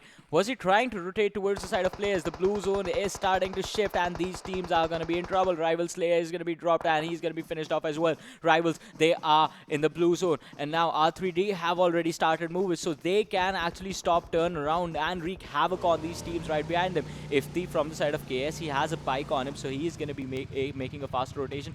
Slows down, stops for his teammate. Is going to pop a first aid as well, but KS Godfather was spotted in the water, but that was just a bait. IR2 from the side of R3D, he's going to be dropped. PN lose 2 players. Avsek is going to be finished off as well, and Mafia Ninja is going to go down as well. Mafia Ninja being finished off by the players of TX. Blend was knocked down earlier. He's going to be finished off as well, and that just leaves 1 player from the side of PN Gaming alive. But KX, now they move in. R3D Devils, they have 2 players on the other side of the island. Rivals Trigger, he spots Meraz and drops him really low. Play zone finishing off though. One thing, Rivals is so outside the circle right now, and so is 1971 Saluwaiti. They don't know each other. Grenade comes in from Saluwaiti, takes on 1 player. This fight is happening on another planet as they are outside the circle. I mean, this is going to be really, look at their locations. Look at Science Show. Look at Saluwaiti. They are engaging so outside the circle. They have to cross a river right now. They are not reaching the circle. Private takes on KS Sanox. That is so bad out there. TX captain needs to put up a first hit, does it. Trigger and Saluwaiti, who spots him? Saluwaiti takes the win out in this one, but he has a fight that is with the circle. We'll have to see what happens. And T2K Hunter, he using a first hit out there. T2K Legend, he goes down by the play zone. Shari is out there. Level 3 helmet, level 2 vest, but the zone is gonna still do damage to him. Using a first hit, popping it out, but will that be enough, as he is trying to go the slow walk with the first aids. But then once he reaches the circle, I think it's going to be a party ready for him. Yeah, there is definitely going to be a party, but Captain, he's going to be dropped really low, and PN Anish is going to take a kill for himself, but Anish is going to be taken down, and that is going to be it. PN Gaming exiting the game at 12th position. R3D IR2 is going to take a hit from Ifti, but once again, a lot of teams. We have 4 teams who are trying to fight it out in the blue zone right now, and they have to be really careful because they are losing players rapidly, and players are dropping like crazy. Look at the kill feed. KSX is going to be taken out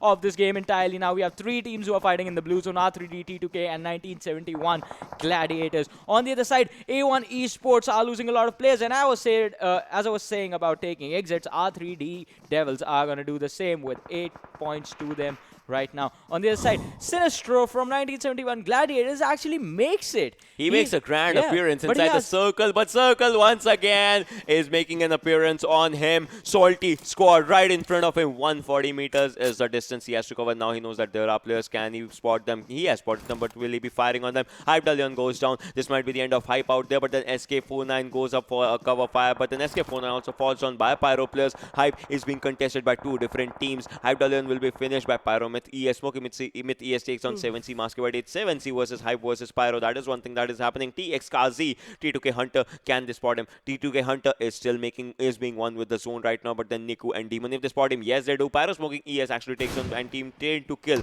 gets him eliminated on 9 spot. We are down to 8 teams, ladies and gentlemen. 25 players alive. Pyro Yama ES goes down. Hype is trying to make their way inside the circle. So does 7C, but then Play Zone eats up Hype. SK49 is trying to eat up more players as Salty Extreme pops up a smoke. Would like to go into the smoke. A1 ES Dante goes for 1971, and that will be the end of 1971. And Hype Gurkha YT also falls down as Prototype is the lone survivor for Team Hype. Pyro Smoking ES and Team Hype goes down as Play Zone eats up Hype Prototype on the 7th spot. A big exit for them, but still they'll be having 5 points right now. But Salty Extreme, Salty squad, this can be their game, but between them and the zone is Wolves 10. Can they actually spot the players? But then Wolves 69 spots AJ, takes Salty AJ down. 69 is in a bad situation, but he will be able to secure his kill right now as the smoke helps him. Rusin, Extreme and Nima, 3 players on the other hand. Wolves, ironic. 6-9,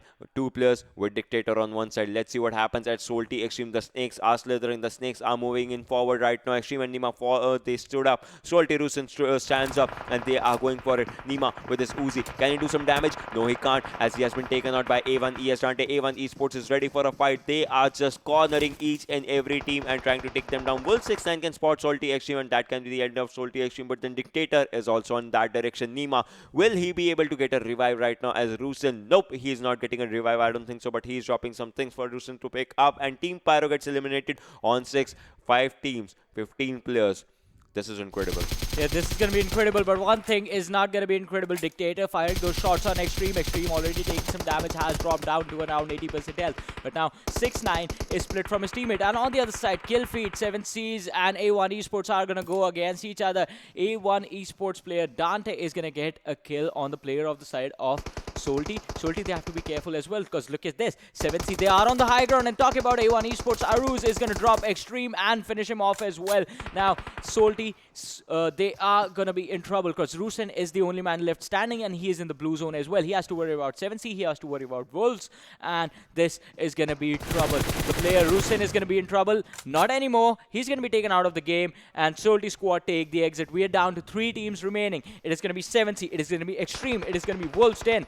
All the teams that did not get any chicken dinners during their time in the group stage. This Dictator being spotted out by Aruz. Aruz is going to be dropped. Oh, he wasn't. He was so close to getting knocked down, but he survived with literally 1 HP on himself. On the other side, TX, they have 2 players knocked down. Niku is the only man left standing. Wolves, they have to be careful. TX, Niku, he has to be even more careful, because Demon, he was bleeding out. Now he's dead. Captain is still at 50% health. He is bleeding out quite slowly. Niku is quite close. He needs some smokes to go in for the revives. Aruz, he has healed up. 7Cs, they have the man advantage in their favor. Wolves with 2 players, 7Cs with 2 players as well. TX being taken out, Captain being taken out, is going to be leaving with Niku, the only man surviving for his squad. 6-9 taking a lot of damage from the blue zone. Niku is going to be spotted out by Pathetic. Pathetic is going to take him out, and that is going to come down to 5 players from 2 teams. But 6-9, he's fighting in the blue zone. He's going to take a lot of damage, and Hades is going to drop him. But 6-9 is not going to go down in vain. Hades was knocked down earlier. It is going to be a 2 versus 1 situation. Dictator 6-9 is rotating from the other side, trying to give his teammates some information as to where the players from the side of 7C are. Aruz has been dropped to 60% health. On the other side, Pathetic is still pretty healthy. Dictator, he has to be really careful, because the zone is right behind him, and Hades comes in for a revive. Aruz is going to try and distract Dictator from the fact that their teammate is going to be revived soon. And once because the Molotov is on him, he can't actually do anything. The Molly is on him. He's going from the Molotov, and that was an incredible game. Dictator goes down, and this is the end. And 7Cs, the team that just barely qualified, has a chicken dinner right now. Chicken dinner and 9 kills in total. So 29-point play coming in from the side of 7C. And this goes to show, if you keep surviving long enough, one of these days you will get the chicken dinner. I mean, that was really good. I mean, I remember 7C's best performance till date was 2nd position. Yeah. They had one in the same map only, and right now they just came back and they have a 1st position in their hand. 7C Like, they just obliterated each and every team out, and 9 kills is a big number. It's a good number, to be honest. But then the teams that did really good in the previous match, they just, failed to surprise us once again. Yeah, they failed to surprise us once again. It is going to be Nepali Ho Ni as well, taking that early fight. You do not want to fight in the early stages. The early stages are supposed to be for being safe, and in the later stages, with that disengage coming in from the side of TX against Bang, that was actually really smart, because we always talk about this. You do not want to waste time outside the zone. You want to rotate into the zone and stay on the edge as much as you can, or if you are comfortable with taking a lot of fights, be in the center, because that is one of the most contested areas. If you want easy fights, just stay on the edge and catch the teams that are coming in off guard. So TX engaged against Bang, moved in a little bit, and then stayed on the edge and waited for Bang in 1971 Gladiators. But then they waited so much that the blue zone actually came in on them, because Bang were actually wasting their own time fighting 1971 Gladiators, and that entire fight was delayed a lot. And people who were actually quite far in the zone started to capitalize on that. Like, we did see people dropping outside the blue zone just because people inside, the people who were safe, were actually shooting on them, and that is actually you basically were giving yourself a handicap in game. I mean, yeah, that's like some of the things that teams need to focus on. And yesterday also that happens. If you remember, yesterday 7C was trying to make the way into the zone and were caught from behind as well. So these are also some of the things that matter. It's all about, once again, let's go to the game sense and mind strategies. It's all about mind strategies. Some players try to overcome it even in the 6th or 7th zone. They are like, if a player is right in front of them, if he goes for the zone, maybe we can secure one kill, and that one kill also makes a lot of difference in the final standings. As we remember, as we remember in the last game, PN Gaming stood up first, Hype came out second because of that, teeny tiny one kill, one point difference, and that sometimes shows up players' mentalities as well. You want to be an aggressive player, but the zone is not letting you be. You still go for that kill point. You still go for it even if you are dying. You are giving your team a kill by yourself, by sacrificing yourself, and that comes up as a positive aspect for the team. Negative for you, no doubt. That's gonna be a bad impact. But still, if you have that aggression in you, you can show it in the next game as well. Yeah, you can take it over to the next game, but for this time around, a lot of teams were taking a hit, and we were waiting for Lanka OP from the early on stages, and we were wondering where he was going to end. But talking about individual players, let's have a look at the MVP for this game and see who it is and how many kills they got. It is going to be 7C's Aruz. Oh, the favorite man of Varun out there. Aruz, 3 kills, 540 damage, 25 minutes, 5 seconds was his survival time, and then 352 was his distance cover, like equivalent to Sanhok. He just covered all of the distance of Sanhok. But then those 3 kills, those 3 valuable kills for the team of 7Cs. Like, the team has 9 kills in total, and he has 3 out of them. So that also shows a really good thing about him, that he, apart from giving the positions, getting the positions, he gets the kills this time, and that's a good thing.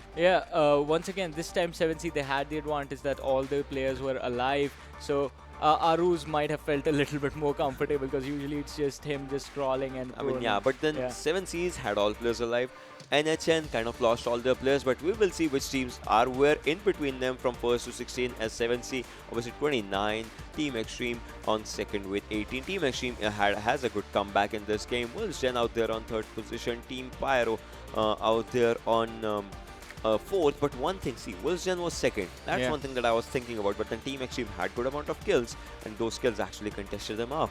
Team Pyro on 4th, A1 Esports is in top 5. Salty Squad making a good comeback out there with just 1 kill, but then good position points takes them up to 6th position. R3 Devils on 7th, and the Team T2K on 8th. This actually means the teams that were 1st and 2nd on the previous match are going on to 9 to 16. Yeah, Salty Squad actually had a really good standing, but as you said, since they only have 1 kill, they were dropped down quite low. But talking about dropping down, let's have a look at the bottom 8. 1971 Gladiators on the 9th position, KS Axe on the 10th, Team Hype on the 11th, PN Gaming on the 12th, Ultimate Bang on the 13th, INES on the 14th, Rivals X on the 15th, and the biggest surprise of it all, Nepali Ho Ni on the 16th. Nepali Ho Ni on 16th, but Team Hype, 5 placement points. That even if they had 1 kill, it would have taken them to a different level. But then those 5 placement points and 0 kill points, that 0 is actually, outshining out there, because that is not a good thing. If Yeah. you have that capability, you should be actually going for it once again. But then obviously they were kind of caught off guard, and that just toppled everything for them. Yeah, that is definitely going to be it. But before that, let's have a look at the top 5 players from this game and see which of the players are joining Aru's. We have And Zeal. Anzil from R3D Devils with 4 kills for himself, 493 damage. Then it's going to be TX Captain with 3 kills, 67 damage. Aruz is going to be third with 3 kills, 540 damage. Ifti is going to be fourth with 3 kills, 513 damage. And Pyro Smokin is going to be fifth with 3 kills and 476 damage. And with that, after 2 games, let's have a look at the overall standings and see how. Now, since all 3 groups have played some games, let's see where the teams are standing. Obviously, Group A teams are going to have a little bit more points, but Rising Nepal with 4 games played are still going to be first, and INES, even though they have 6 games played, are going to be second. They are still trying to go for it, but then 2 teams on 69 position, 69 points, sorry, not 69 position, 3, 4. I mean, this is one thing. Yeah. 7C and Xtreme. You see that they are actually going up and down. That's one thing. And Team Hype on 5th, Nepali Ho Ni on 6th, Rivals on 7th, and TDP on 8th. This is Yeah. one thing. But then I want to see till 24th what is the points difference overall. Yeah, the massive difference that was there, is it still going to be there? That's the question we all have to ask. But Wolves Den with 6 games played are going to be on the 9th position. And PN Gaming, look at the consistency, 6 and 2. And 39 and 29. The 10-point difference is there. PN Gaming, if they make it up today, they are going to be ahead of the teams that are in this top 9 situation from Group A. But on the other side, talking about Deadeyes Guys, they are going to drop down to 12. KTM Rage are going to drop down to 13. Elementrix is going to be 14th. 1971 Gladiators on the 15th. Damn Classy is going to be on the 16th. Look at this. A lot of teams from Group B with just 4 games played still managing to stick in that situation. On the other side, Vibes are going to be on the 17th, and KSAX with 6 games played are going to be on the 18th now. Still, it's 21 points for themselves. That is just that is quite unfortunate. 9 points for placement. Yeah, I mean, that is After one 6 of the games. Yeah, but then still, they tried to go for the kills in one of the games, but then that did not turn out. But then after that, it's 2 games, and obviously Ultimate Bank, they still have a chance. They just play 2 games and have 7 as their total point. But then we'll have to see how it all, changes up the pace. But then one of the things that there will be, one thing, KSAX 18th, that's quite a lot of difference from the first position. As 6 games, they also Ocean, you are good at maths, right? No. 9 placement point with 6 games. What's the average come down to? It's bad. Yeah, that is definitely going to be bad. But the good thing for them is they still have 2 more games to play today. So they have a chance of climbing up that ladder. But those games are going to happen after the break. We'll be right back. You guys stay tuned and keep watching.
Hello everyone, and once again welcome back to PMCO 2020 Spring Split South Asia Semi-Finals. My name is Varun John, and Ocean, what are you doing, my man?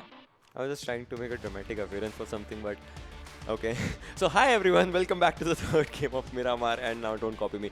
Welcome back to the third game of Miramar. My name is Ocean Sharma, and this is Varun Super Johnny John, and yes, the third game is gonna be incredibly amazing because no team has played Miramar so far in this stage. I mean, obviously they have played Miramar, but in this stage, yeah, it's gonna be a different one because the teams that have had played 6 matches, they'll be having a bit of experience over other teams, but the teams who have just played 2 matches, they are young and fresh. Yeah, they are definitely going to be young and fresh this time around. And as we saw, KSX, even with 6 games played, they are not making it into the top 16 right now. That should not be the case with you guys, because the teams with 2 games, if they are down in the bottom 8 of the overall table, that makes a lot of sense. But with 6 games being there, that is a bit scary. But before that, let's have a look at the top 10 players so far and see how these guys are doing. We have INES Badrev with 15 kills for himself, 3700 damage, 20 minutes average survival time. On the other side, look at this. RNX Sonam, 14 kills, 2500 damage, good stats, but 26 minutes survival time. That's because they man. survived each and every game of yesterday till the end or something like. They but then comes his teammate. Yeah, and Alex White is out there. I mean, this team, with just yesterday's games, they have an incredible stat amount. 14 kills for Sonam, 10 kills for Alex Whitey, 1847 damage, 18 minutes 48. He actually died pretty fast in the first game, if you remember. And then 7C Pathetic is out there. 7C is playing today, and they are doing really, really good. And TX Kazi is also out there with 9 kills, so we'll have to see what happens. And Hype Leon with 9 kills once again. So 4 players have 9 kill stats, and after that it's 8, 8, 8. That's good. And Hype Leon, obviously Hype coming up with an incredible second dinner. He deserves that spot. INES making an appearance once again. Evil Eye 9 kills. 7C making an appearance once again. So it's INES, 7C, INES, Rising Nepal, Hype, all those big players, the big leagues and the teams that have had chicken dinner or were close to chicken dinner. INES, I think they had one yesterday or anything. Rising Nepal had 2. 7C has 1, Hype has 1. So the teams with chicken dinners, they are keeping up with the kills. Yeah, they are definitely keeping up the kills, but some of the teams, some of the bigger names from the entire South Asia scene are missing from this cable. I'm talking about Nepali Ho Ni, talking about A1 Esports. But now let's have a look at the head-to-head between the first and the second in the overall and see how these guys are doing. It's Badrev and Sonam from Rising Nepal. One player, Badrev, has 15, Sonam has 14 kills, and Rising Nepal with just 4 games. Damage 2500 to 37, so the difference is going to be there, but the kills are still quite close. Healing done is almost the same with 924 to Badrev and Sonam sitting on 949. Distance traveled 36 to 21. Once again, the number of games being played coming into account there. And headshot is going to be 2 and 1. And once again, INES, they just started out their day today. Badrev had. So you're telling me that Badrev had just 2 games, and in those 2 games he has 36 kilometers of distance traveled. In those 2 games, he has 15 kills in total. In those 2 games, he's the #1 kill leader out there. That's incredible. INES just stepping up big, and I think they will definitely contest Rising Nepal for that overall spot, because this team has been pretty incredible. And as you said, they were always like really close to actually taking home the dinner even during the group stages. The performances from this entire team were looking good, but it felt like something was a bit off about them, and I guess they figured it out, they fixed it, and now here is where they stand so far, so close to competing for the first spot. But once again, coming back to the discussion, alright, some of the teams with 2 games are going to be in the bottom 8, but the other teams, the teams that we expected to do really well, are taking a big dip right now. It's like Salty Squad not performing as they should have. Elementrix has started to take a dip as well, but Elementrix is not playing today. On the other side, A1 Esports, once again, they are playing decent games, but it's not what we expected from them.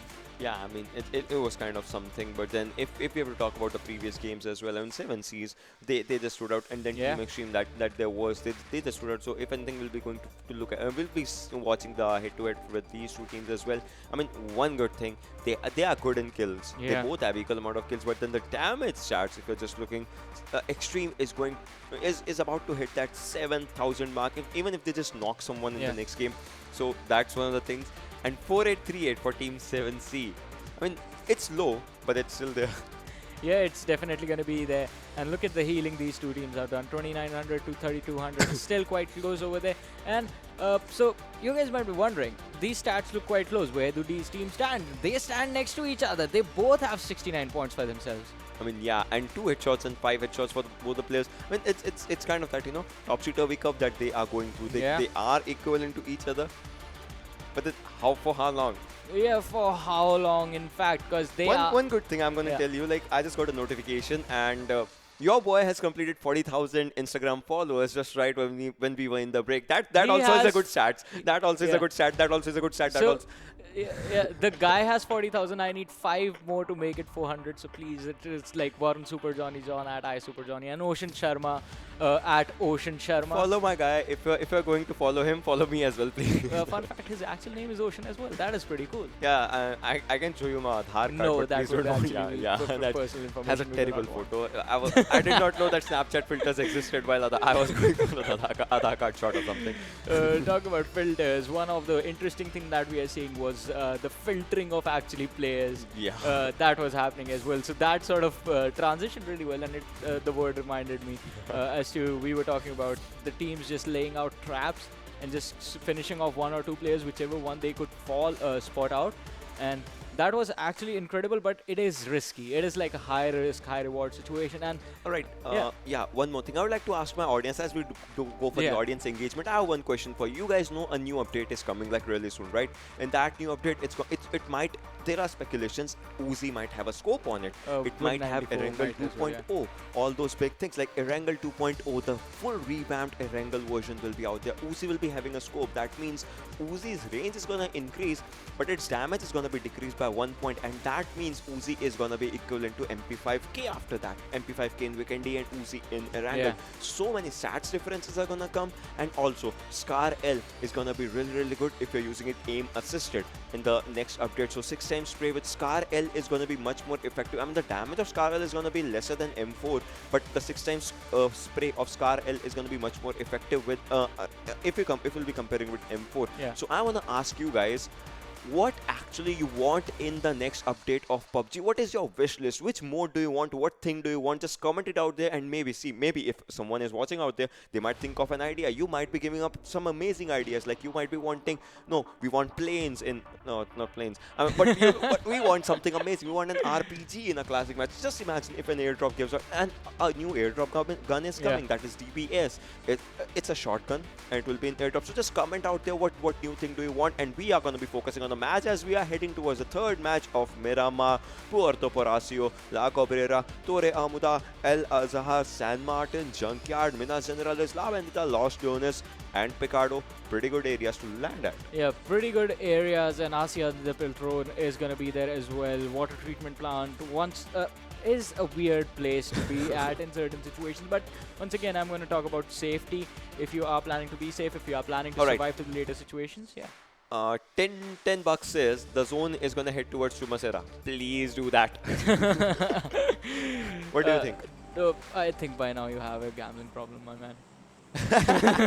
No, I just like to make out the things, because it's like how do you predict the zone even in that plane path? So that's one of the things that I'll just like to go for. It's like, can you understand the game that well? That's one of the things that I just like to challenge myself with. Yeah, that is once again where the RNG is going to come and play. If RNG is on your side, then you will definitely have the circle in your favor. But look at this. 1971 Gladiators, first one to exit the plane, are going to take the spot at Puerto Paraíso. But this time, Los Leones, it is quite crowded over there. Oh It boy, is that is going to crowded. be intense. 3 big names out there: Salty Squad, Ultimate Bang, and Hype.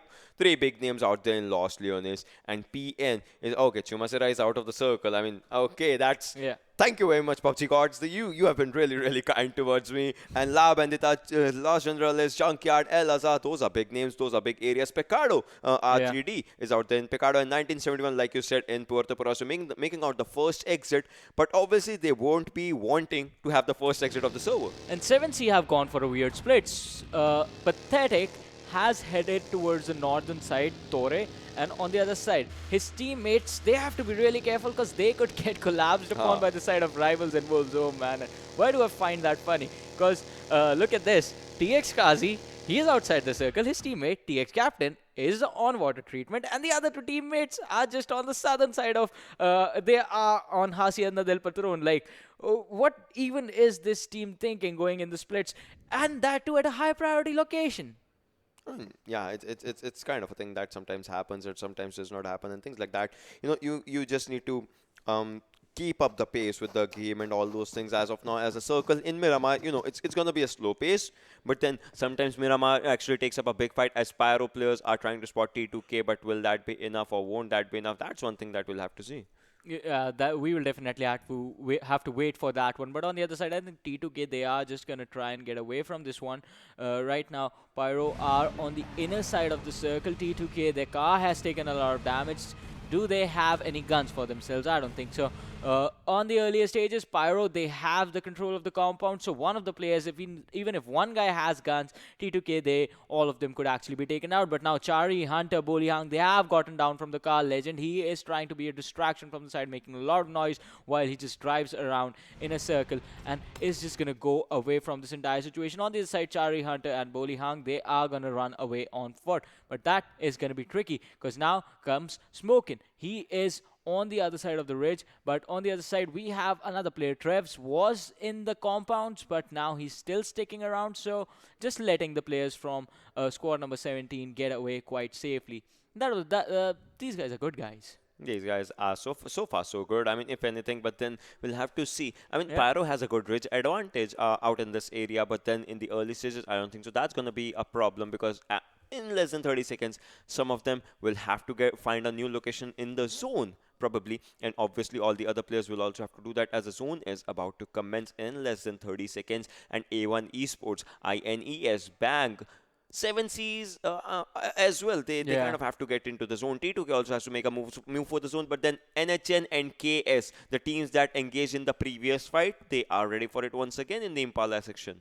Yeah, once again, the last time it was KS who actually finished off almost every single player on the side of NHN except Lakhe OP, the man who survived, the man who made it, basically. On the other side, INES, they have full control of the side of El Pozo, so they are going to be pretty much happy about it. But Sinistro from the side of 1971 Gladiators is going to spot out KS Meraz, and he is going to be dropped instantly now. Sinistro is going to go and finish off this man and get himself the first kill of the game with that Scarl. His teammates are here. They're going to loot his dead body and see what he had.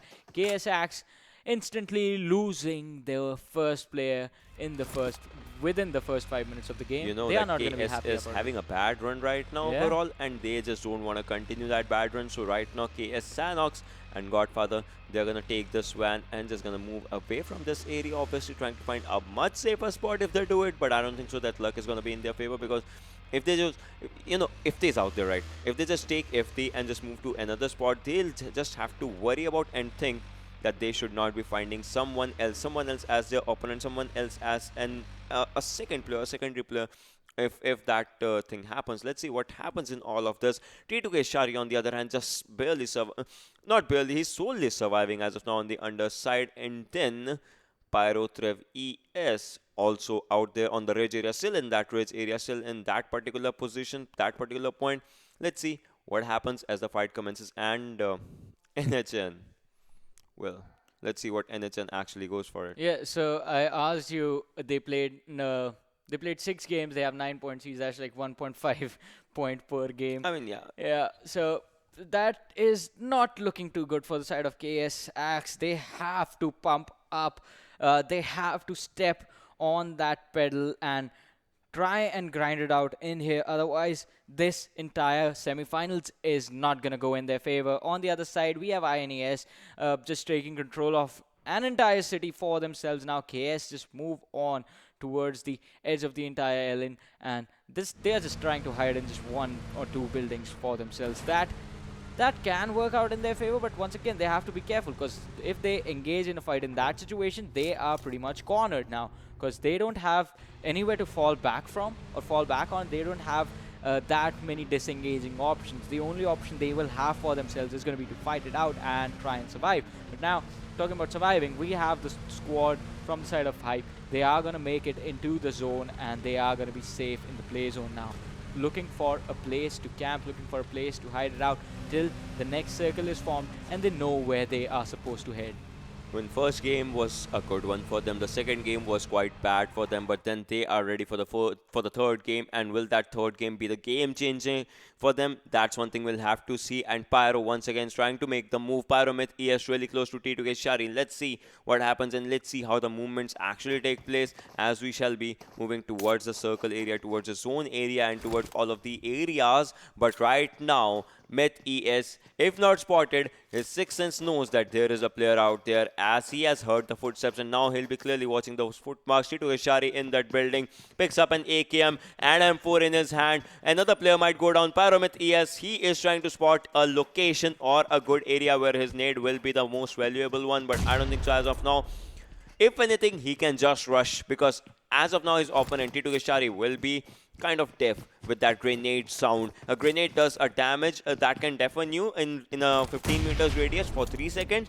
Two players of Pyro, one trying to make that movement. Smokin and Myth, are they ready for it? Yes, they are. Shari has been spotted. Myth has goes down, and so does Smokin. Two players have been taken down. Shari is not gonna waste this movement. Finishes first. Would like to finish the second one as well. Incredible 1v2 by T2K Shari. You are trained to kill, and you are showing it with your incredible skill, my boy. Yeah, once again surviving a 1v2 and wiping down two players from the other squad. The man is going to be a legend later on, but now his teammates are coming in. Talking about things coming in, it is the first airdrop coming in with the AWM, the tac stock for the rifles and the SMGs, and the level 3 kit with the armor, helmet, and the backpack. So on the map of Miramar, map that has been deemed the map of snipers, and AWM is the best thing you could ask for.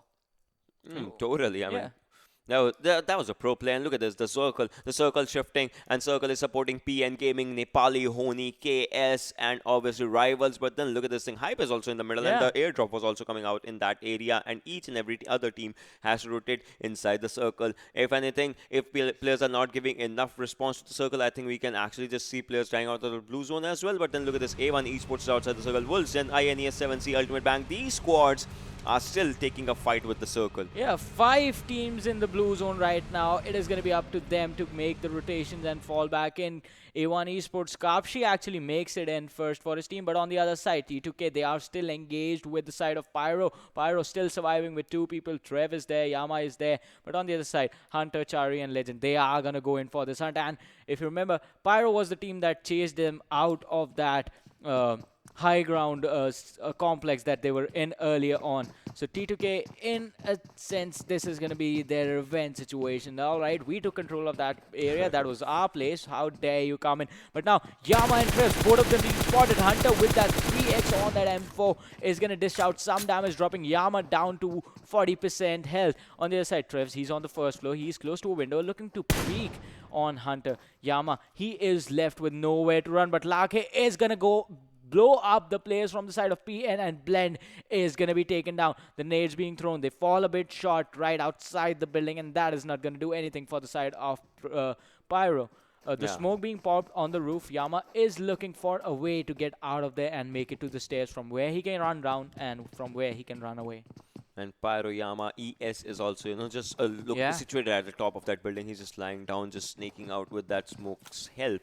As you can see, the smoke on his right. He knows that the players are going to be his demise. But then each and every player has to move inside the circle. PNFSec goes down by IR2. Hype Gurkha takes down PNFSec, finishes him. I mean, the kill has been stolen out there. INES Butler takes down T2K Shari. Pyro Yama ES is also out there. Outside the circle, they have to get into the circle. 1,100 meters is a lot of distance to cover actually in that area, and we'll have to see what happens in all of this. Trev, ES, moving for the circle. You have to take this fight in your hands for the circle rotations and circle simulations, but then Chari is using a medkit, pops it out in the right time. This car is going to help them a lot to get inside the circle and to get inside that movement. We'll have to see what happens and how it all goes down. T2K Legend out there moving in forward. We'll have to see what happens. Chari, Hunter and Bolihang, they will have to move inside that area as soon as they can.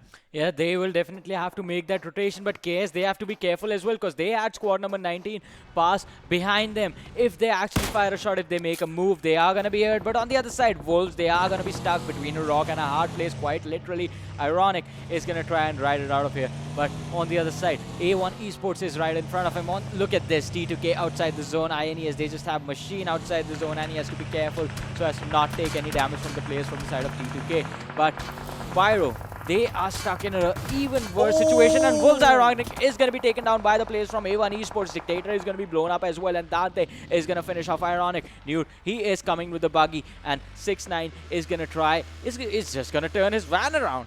I mean, probably that's one thing that he's going to do. And second airdrop has an AWM as well inside the water right now. Imagine the zone. Okay, yeah, the zone being on land. That's what I was going to say. And the zone is currently on land right now. One thing, R3D is in the center of the circle. Yeah. And so is Nepali Ho Ni right now. 1971 is looking kind of fairly decent out there, but then if they take fight against KS, if they can actually just go down, as he is solo out here. I mean, his team is on the left-hand side, but for now, this guy is just playing solo. This guy is definitely playing solo. His teammates have left him. They have abandoned him.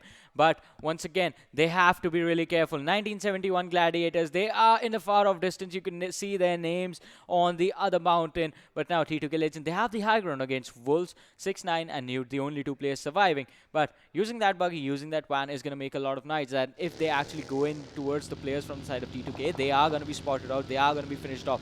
That is how the other two players died. They were blown up.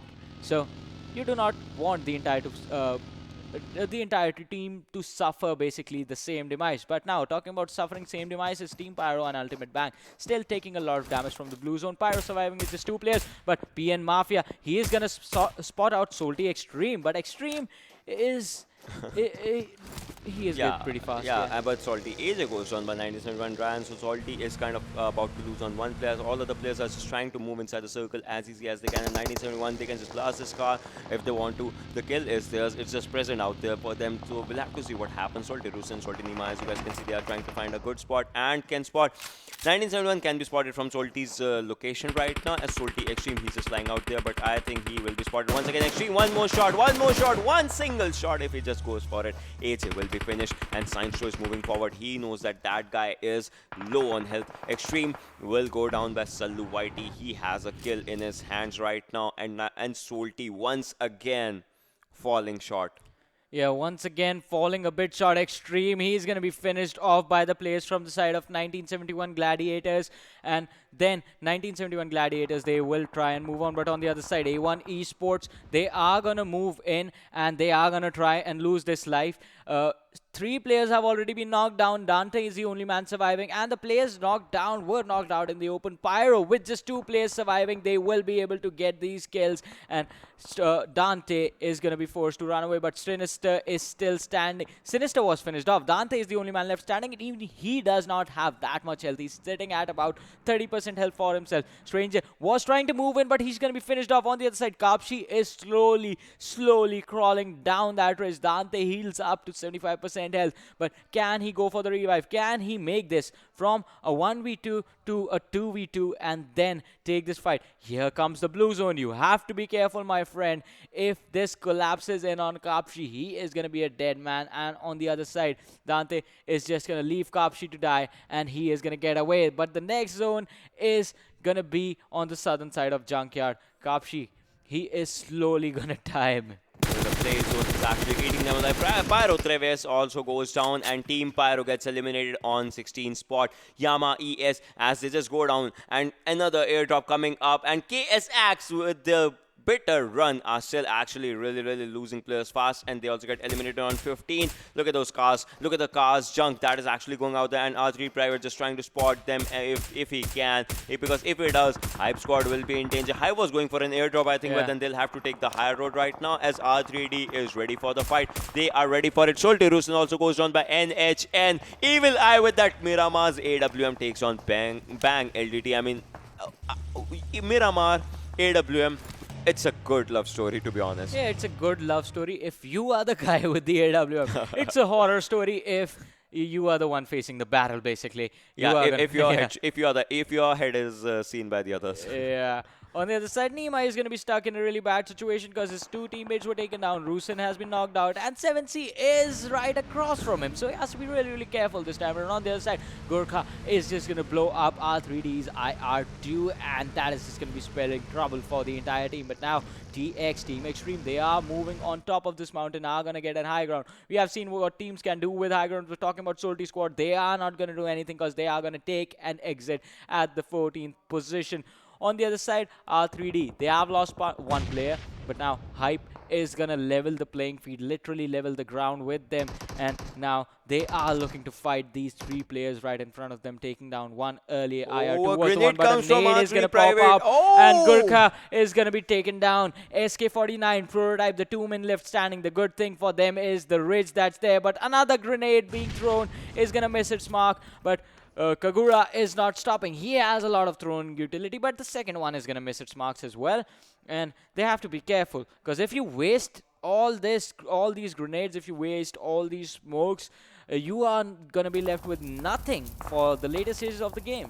That grenade was a home run grenade. I mean, it traveled so much of a distance, and it just, took down one person down. No doubt, he is revived. Gurkha has been revived out there, but still, that was incredible. 1971 Nightwing also taking his fight on the other end of the circle, obviously trying to spot some players and take them down. R3D, once again, ready for the fight. They know that they can take a person down with the grenades only, but then now that they don't have the throwable utilities, obviously it's going to create a lot of distance. And Bang Bikal, that Car 98, that 8X, can he spot someone? Because if he does, I think the heads are going to pop. He's trying to divert his attention towards 7C's players.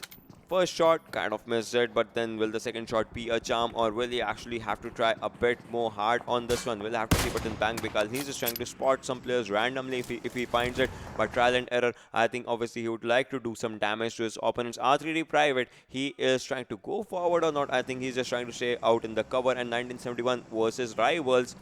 Another fight going on at the edge of the circle. But see, 1971, they have Rivals up front and a team out there in their back.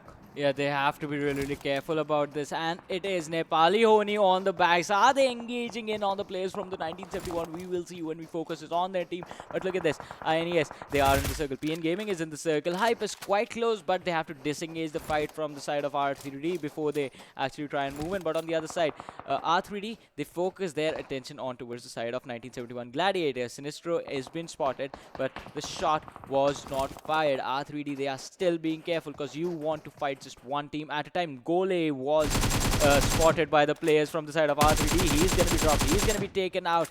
And Nepali Ho Ni once again not looking too great. Hype Gurkha is going to return the favor, and Private was knocked down. Is going to be finished off. Reaper from a far off distance is going to drop R3D Season, and R3D Devils are taken out of this game. We have the fourth airdrop coming in with another AWM. The suppressor. Three AWMs in this match right now, and one MK14. I mean, it's a DMRs and snipers match. Obviously, that's one thing that we are seeing. And TX even takes on T2K Hunter with a grenade in the middle. And 7Cs, they are in a trouble right now. They have to move into the zone quite a bit, and a grenade takes down T2K Hunter. T2K Shari is also low on health. TX is going for a hellfire right now, and T2K Shari, if he goes down, it will be the end of Train to Kill, as well as Shari is so low on HP. He's right. Yeah, he just popped up a first aid out there. T2K Bully Hang also has been taken down. Hype Gurkha, I think it's Gurkha's third or fourth knock or something. Like he has knocked so many players. Look at him. His health is so low, but still he is managing to take some fights. And 1971 is looking really bad. The tables have turned. Hype is looking for a fight. And A1E is Dante moving up forward, but still Hype is not phased. Hype Gurkha finishes one person. Is down to 40 HP. Will be taken down by NHN Vcash. Nepali Ho Ni comes into the equation. Will be finishing Hype Gurkha. And yes, that was an easy finish for them. But then Hype squad Prototype has popped up a first hit. SK49 is is giving a revival out there, and so is Saluwaiti giving to Nightwing. A1ES is Dante still moving forward, and Bekal with that headshot. Finally, his Kar 98 connects in. It's Kar 98 kicks in. Let's see what happens. Nepali Ho Ni, they have to be really, really careful because 7C is right next to them. But 7C, they are focused on the side of Bang. TX with 3 players. T2K Chari is right in front of them. But focusing on this fight again, here comes Vcash because he did take out Gurkha earlier, and now he's going to look to focus on the other players from these two teams. But this is going to be an interesting situation. Lakhe on the other side is going to go in on the players from 1971 Gladiators, and INES are going to drop down Ryan. Rivals, they are engaging on 1971 Gladiators, and Ryan is going to be finished off. But now they have to be careful. Hype are on the lower ground. They are fighting on 2 different sides at the same time because they have one team on the other side of the ridge, and Vcash is right behind them. And now Nepali Ho Ni's Lakhe OP spots out SK49. He's going to be dropped, and that is going to be it for the side of Hype. They have been eliminated from this game, and Nepali Ho Ni are going to take their place. But that was a really bad spot that they were in, where they were fighting for. They were being engaged upon from every single direction, and look at this circle. Just one guy in there. Yeah. He won the Esports Dante, the only man surviving. He is the only survivor, and NHN is so looking good with 7 kills right now. And they eliminated a really good team out there. Team Xtreme, 4 kills. Nepali Ho Ni, 7 kills. 1971 Gladiators is also out there with 7 kills. And look at this, 1971, 2 players surviving. Vcash has been taken off as 7C. Arus, Lakhe OP, that smoke is going to create a lot of diversion and difference, but then he is not going for it. Yes, he does, and applies a bandage, uses a medkit instead. He's just, changing his plans and strategies on time to time. And 7C's pathetic. 4 players moving on to 1 player, and Vcash has been taken down. But then on the other side, Nightwing is actually going for it. Takes down Arus. Incredible spray by this guy. He does an incredible job, and he goes for it. And Master White has also been taken down by Saluwaiti. I mean, 1971 is raining hellfire. 7 kills. They would like to make it to 8 or 10 or something, some bigger number. A1 Esports Dante is taking fights in his hands as he's taking people down. TX Nico has been taken down, and TX Kazi also. This might be the end of TX. Mafia Ninja goes down by Rivals Noob, and INES in this compound. They were not able to actually switch their player, but then A1 Esports, they get eliminated. 9 teams and 20 players make it 18 and 8 as CMT2K also makes an exit.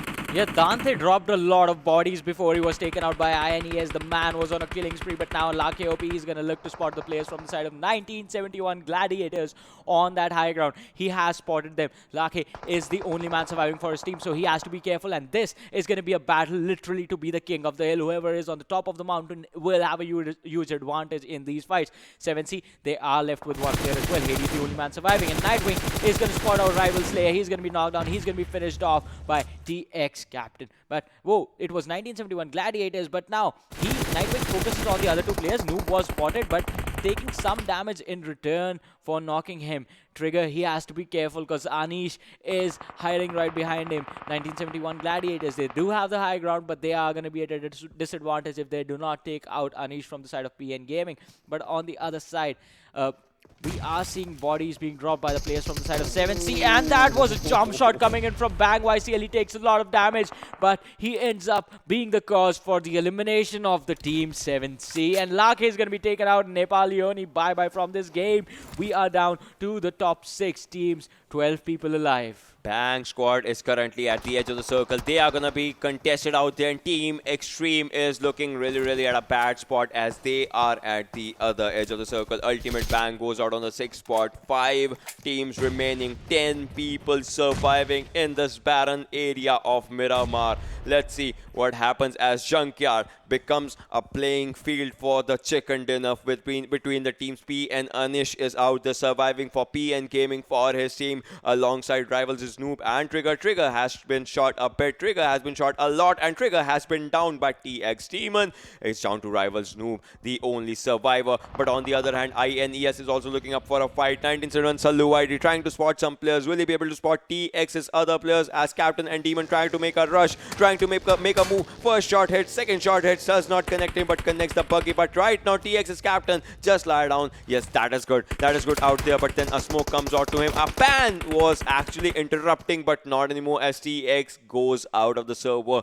8 people alive. 4 teams remaining. 1971's Nightwing goes down, all on the shoulders of Saluwaiti. But look at Tier. Tier is moving forward. He knows that he has done incredible and enough damage for the team to actually go down. That can be the end of 1971. But will it be? He's just trying to spot the players. But out there, I think Saluwaiti is moving forward. The smoke is going to help Tier a lot. He is using a barrel. But will this barrel do some damage? That is one thing we'll have to see. A grenade might come in handy. And yes, a throwable on his hands. But then the shots are being lined up perfectly on him. But look at this. Whoa. Anish for the demise of 1971 Gladiators. 2v1 situation. I said this, if no one takes care of Anish, this man is going to be wreak havoc on everyone else, because that is what PN Gaming is all about. Now, he makes it into the top 3. They just have 1 kill, but a lot of points are going to come his way if he actually makes it into the top 2. He just needs to wait out for the players from the side of rivals to die. And Noob is the only player alive. INES, they have a man advantage. This is going to be a 2v1v1.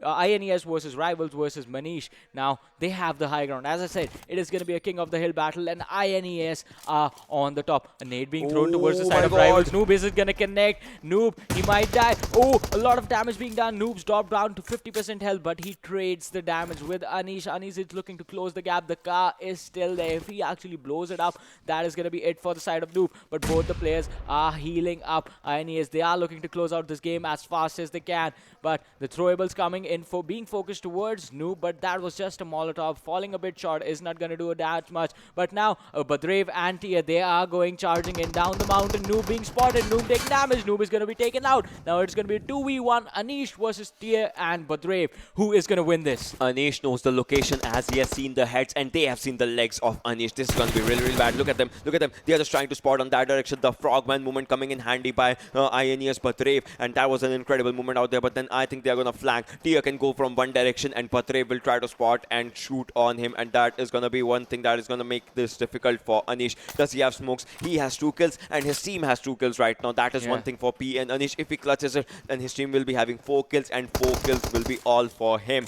He will be the highest killed member from his team. But then the band is coming in handy, but the zone is out on him. He has a zone in him, but will that be enough? Spots 1 player, but then those 2 players are going to spot him, and this is the end of PN Gaming and INES. Is there anything stopping them? I don't think so. They had the man advantage for so long, made it work into their favor and take the victory. And 1971 Gladiators, they still had 3 men for themselves. They had the high ground, but still falling a bit short just because you can't split your attention up. And that's where 1971 suffered. They tried to split their attention between 2 different fights.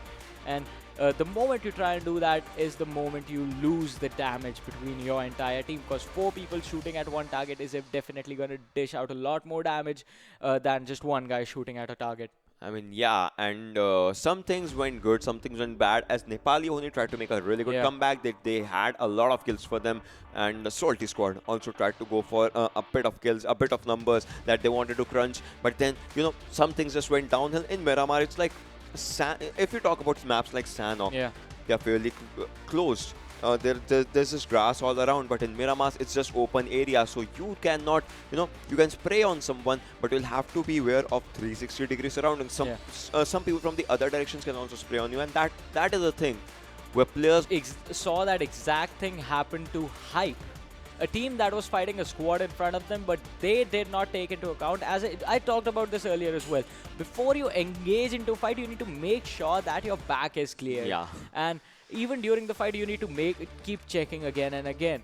Yeah, sure, you are going to waste a couple of seconds, but it is going to be worth it. It is going to result in you being careful, and the moment the player, he was just, rotating from all around the areas, all the edges, all the ridges of the compounds and all those things. So he made his way from landing till the chicken dinner. And talking about chicken dinner, let's just see which team was where when we talk about the game standings. Yeah, because in the first game, a team with a lot more kills finishing second was able to take the first plate, but not this time. INES with the first position, the chicken dinner, and 8 kills are going to be 28. But look at this, 1971 Gladiators, 8 points for placement, but 10 kills, 18 points push them in the second. They were eliminated on 4th. Yeah. And they just climbed up to second. Oh boy, oh boy. But look at this. Look at this as well. Rivals X, they finished third, but they did not have kills. On the other side, Nepali Ho Ni, Team Xtreme, they had 8 and 6 kills to themselves respectively, and are gonna be 4th and 5th in the overall standing. But PN Gaming is gonna be 3rd with 16 points to their name. Rivals is gonna be 6th. Ultimate Bang is gonna be 7th, and Team Hype is gonna be 8th with 5 kills and just 1 point for placement. I mean, yeah, as of now, they just have 1 point for placement, but then we'll have to see. I mean, 5 kills actually take them up to 8 position. Yeah. That matters a lot. But with them, it is Team T2K on 9th. I mean, once again, 6 points. Team 7C on 10th. And then A1 Esports on 11th. Wolfsden on 12th. Team Pyro on 13th. R3 Devils. They tried to make some impact. They just knocked one player, but then their whole team got contested. But for the first time, Yeah. 0 kills in the hands of Salty Squad on 15th. And KS Axe, they are doing kind of bad right now. At this stage, yes, they are kind of doing bad. Yeah, Miramar was not Salty Squad's game, and KS Axe, they have been in a slump ever since the group stages started. But talking about people who have not been in a slump, let's have a look at the top 5 players and see what they were up to. It's going to be Hype Gurkha on the first with 5 kills, 763 damage and 2 headshots. INES Badrave, the MVP, is going to be second with 5 kills, 707 damage. The team of Hype got eliminated on 11th spot, if I'm not wrong. I mean, because of their kill points, they came up to 8th position. And out of those 5 kills, all 5 kills are from Gurkha. Hype Gurkha's side. Look at that domination. Yeah, and had this team survived to the later stages, Imagine had the they checked catastrophe their this guy. lives, From 5 to 10 kills maybe. And you were telling us about him the other day as well, as he was one of the few players who you have been in contact with since the earlier stages of the game. Yeah. And just how talented this guy is. This guy is incredibly talented. I mean, I still remember the first game that I had with him. Yeah. It was FPP Sanhok that we played together. It was with Hype Squad, and I was the 4th guy in their squad. I remember Hype Venom, Hype Turtle, and Hype Gurkha and me. We were the 4 players. On Miramar, but we have one more to go on Erangel again. Yeah. On Erangel again. That's going to be it. But And I mean, I don't know how this guy does it, but incredible. yeah, that has been an incredible game on Miramar, but we have one more to go on Erangel again. That's going to be it. But once again, we'll be back after a short break. You guys stay tuned and keep watching.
coffee. I mean, just um, this is an energy drink and painkillers, if anything. But to be honest, one final game of today. Some teams will be completing 8 matches. Yeah. Some teams will be completing 4 matches. Some teams team just falls down as they will be on each and everyone's radar. Yeah, they are definitely gonna go all out on this in this game of Erangel. Once again is gonna be repeated for the last time today, and it is gonna be intense, just like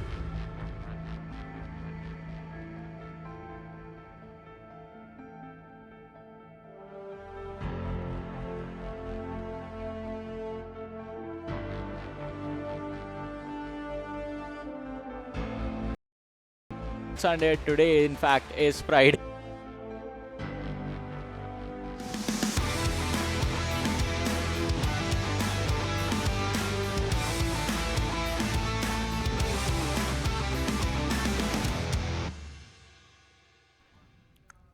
Hello everyone and welcome back to PMCO 2020 Spring Split South Asia semi-finals, and we are at the last game of day number 2. My name is Varun Super Johnny John, being joined by Ocean Sharma, who's having some lovely tea. Coffee. No, you are having lemon tea. I'm just having coffee. I mean, just this is an energy drink and painkillers, if anything. But to be honest, one final game of today. Some teams will be completing 8 matches. Yeah. Some teams will be completing 4 matches. Some teams have an incredible record in these 4 matches. And some teams have a reverse incredible record in those 8 matches. So it's kind of a topsy-turvy curve when we are talking about it, but then we'll have to see and wait. What if a bad team makes an incredible comeback, and what if an incredible team just falls down as they will be on each and everyone's radar? Yeah, they are definitely gonna go all out on this in this game of Erangel. Once again is gonna be repeated for the last time today, and it is gonna be intense, just like yesterday. Just like day before yesterday's Erangels and all those things. Yesterday, Rising Nepal won the first Erangel. Rising Nepal won the last Erangel. Hype won the first Erangel. PN Gaming won the first Erangel. And maybe that thing might repeat, might not repeat, but then every day is not Sunday. So we'll have to see. Yeah, every day is not Sunday. Today, in fact, is Friday. So we have to see what is going to go. For him, it's Valentine's. Yeah. But then we'll have to see what happens. And we have a plan after this. We're going to binge watch Supernatural or anything, because that's what heroes do. Something, or maybe we're gonna play PUBG or something. But we are in the final match, ladies and gentlemen. Lipovka to Query, Gatka Poaching Ki School Farm, Milta Shelter, Yasnaya, Rosehawk. And this time, you can go to Georgia Pool if you want to. Yeah, Georgia Pool is going to be available, but you have to take the route going up, first landing on Everest and then falling down towards the side of hospital to Georgia Pole. But on the other side, Pochinki is just going to be right underneath you. Yasna Polyana is going to be available. Rozok, school, farm, shelter, prison. On the other side, if you are sticking on the plane for a longer while, Query is going to be there. Ferry player is going to be there. Have you guys ever seen a Zarki final circle or a Kameshki final circle? Oh. Just asking. Has that ever happened to you? No. No, neither. I've seen a Zaki final circle, but a Kameshki. I've seen Primos final circle, and that was actually incredible. I mean, yeah. I saw a 1v6 happen there. Oh. A 1 versus 6. That is incredible. And look at that. Nepali Ho Ni going on their drop location. I mean, that is Nepali Ho Ni's drop. Sometimes they go to Kameshki Stalber split. 2 players on Stalber, 2 players on Kameshki. It helps them, regain their loot in an easy manner. I mean, they can just go and if a Kameshki person finds a car, a vehicle, it helps him furthermore. And meanwhile, we'll have to see as a southern island so far, it's empty right now. Yeah, to go to military base or to go to Novo, you will definitely have to get down a lot earlier, find a vehicle, and then drive over there. But Ocean, as you said, Zarki is in the circle right now. The circle is totally a left-hand shift, so that means the players in Yasna, A1ES and Salty once again, they'll have to actually, move a bit upward and PN blend. For you guys, PN, they'll be looking for it. Let's see how it all happens. They'll be looking for a win. Yeah, looking for a win right now, but once again, an interesting situation falling in Yasna Poliana, wherein A1 Esports and Salty Squad are right next to each other. Salty Squad did not have a good last game, so they will be looking to definitely turn things around this time. But INES moving on towards the side of Pyro, are they gonna go in towards that small settlement right in front of them? No, they are not. They will turn around and they will get away. On the other side, on the edge of our screens, we do see one player from the side of A1 Esports fired some shots. So we have to see who that man was shooting at, because it definitely should not be the players from the side of Salty Squad, unless the entire team of A1 Esports has decent guns right now and Stranger is looking to start the engagement. But if Salty actually come charging in, this is going to be a pretty even fight for both these teams, because both the teams are quite split up. Both the teams, none of the teams are in a situation where two of the players are grouped up. I mean, Sinister and Kapshi are fairly close, but still in different buildings. And people can die even while switching buildings. Yeah, that sometimes happens, and when you are in the open, you are prone to make mistakes, and you are switching buildings. That means you go out in the open, and sometimes those things don't work out. And PN Gaming, ladies and gentlemen, for you out in the Severn area, the northernmost area. I mean, Yeah. one of the northernmost areas. Actually, the northernmost area we have to talk is Zarki. If you can see, the name is on the topmost side out there, but then Severny is actually in the charts of the circle, not properly in the circle but kind of in the circle, so that's going to be one of the things. Wolves in the Rozhok area and the southern part, there are two teams out there, Yeah. INES and 1971. And as I said, they rotated in towards Novo, where INES is. That is their spot. And 1971 Gladiators are just going to take advantage of the trajectory and are going to take control of the military base for themselves. But now we have the player from Wolves. Wolves. It is going to be Wolves. Ironic. The person finds a smoke, but does not have a decent gun to use it on. On the other side, 7C Pathetic is just going to take that bike with the carrier on it and is going to look to find his teammates so he can group up with them. Yep, that is totally true. And what did you call it? That's known as a carry-on, right? Carrier. Carrier. Yeah. Okay, that's something. I used to call it the side cart, like I think I am wrong. I don't know, and because it's on the side. It's kind of a cart or something. So Yeah. it's kind of a thing that I used to say. And Rivals, on the other hand, as you can see, Rivals Divine, Trigger, Slayer. Where's Rivals Noob? I don't spot him. But then obviously he will be showing up in the kill feed one way or the other. So we'll have to see how that actually goes. And Hype Gurkha. This guy had incredible kills in the last game. If you remember, 5 kills. His team got eliminated on 11th, yet this guy was topping the MVP kill charts. So let's see how it all turns out for him in this game, as today Erangel was hyped. Yeah, today Erangel was hyped, and this is going to be the second Erangel. So can they take this one just like the last one and make history just like Rising Nepal did yesterday, taking 2 Erangels back-to-back for themselves? Now, T2K, they are in that Georgopol area and they are pretty much uncontested over there, so they are going to be pretty much happy about this one. Yeah, they are going to be pretty much happy. They are going to be pretty much, they are going to be pretty much prepared for all the fights. Yeah. TX Nico and TX Captain on the other end from Team Xtreme, they are also trying to move inside the circle as easy and as potentially available as they can, as circle fights are going to be important. 6 times on that AKM. Well, that was something, but now he switches to M16. Obviously, we'll be using 6 times on M16. That sounds fairly fair. And Wolves from Rozhok area can contest KS if they spot them. Yeah, but once again, it is going to be a similar situation to last time, wherein TX actually tried to contest KS and they weren't able to, just because, as I said in the last game on Erangel, once you have control of this school building, it becomes really hard for the other teams to contest you. You have a lot of area to rotate in, and the only option that they're left with is to come charging in, unless they have really, really good snipers in their roster. But if they come charging in, school is surrounded by a lot of open areas, so you will have a lot of opportunity to shoot at them.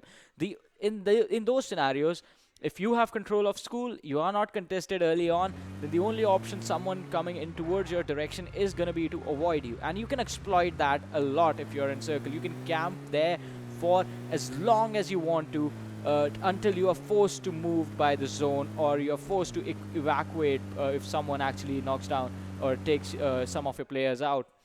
I mean, yeah. I mean, that's one of the things that actually should be happening. And Yeah.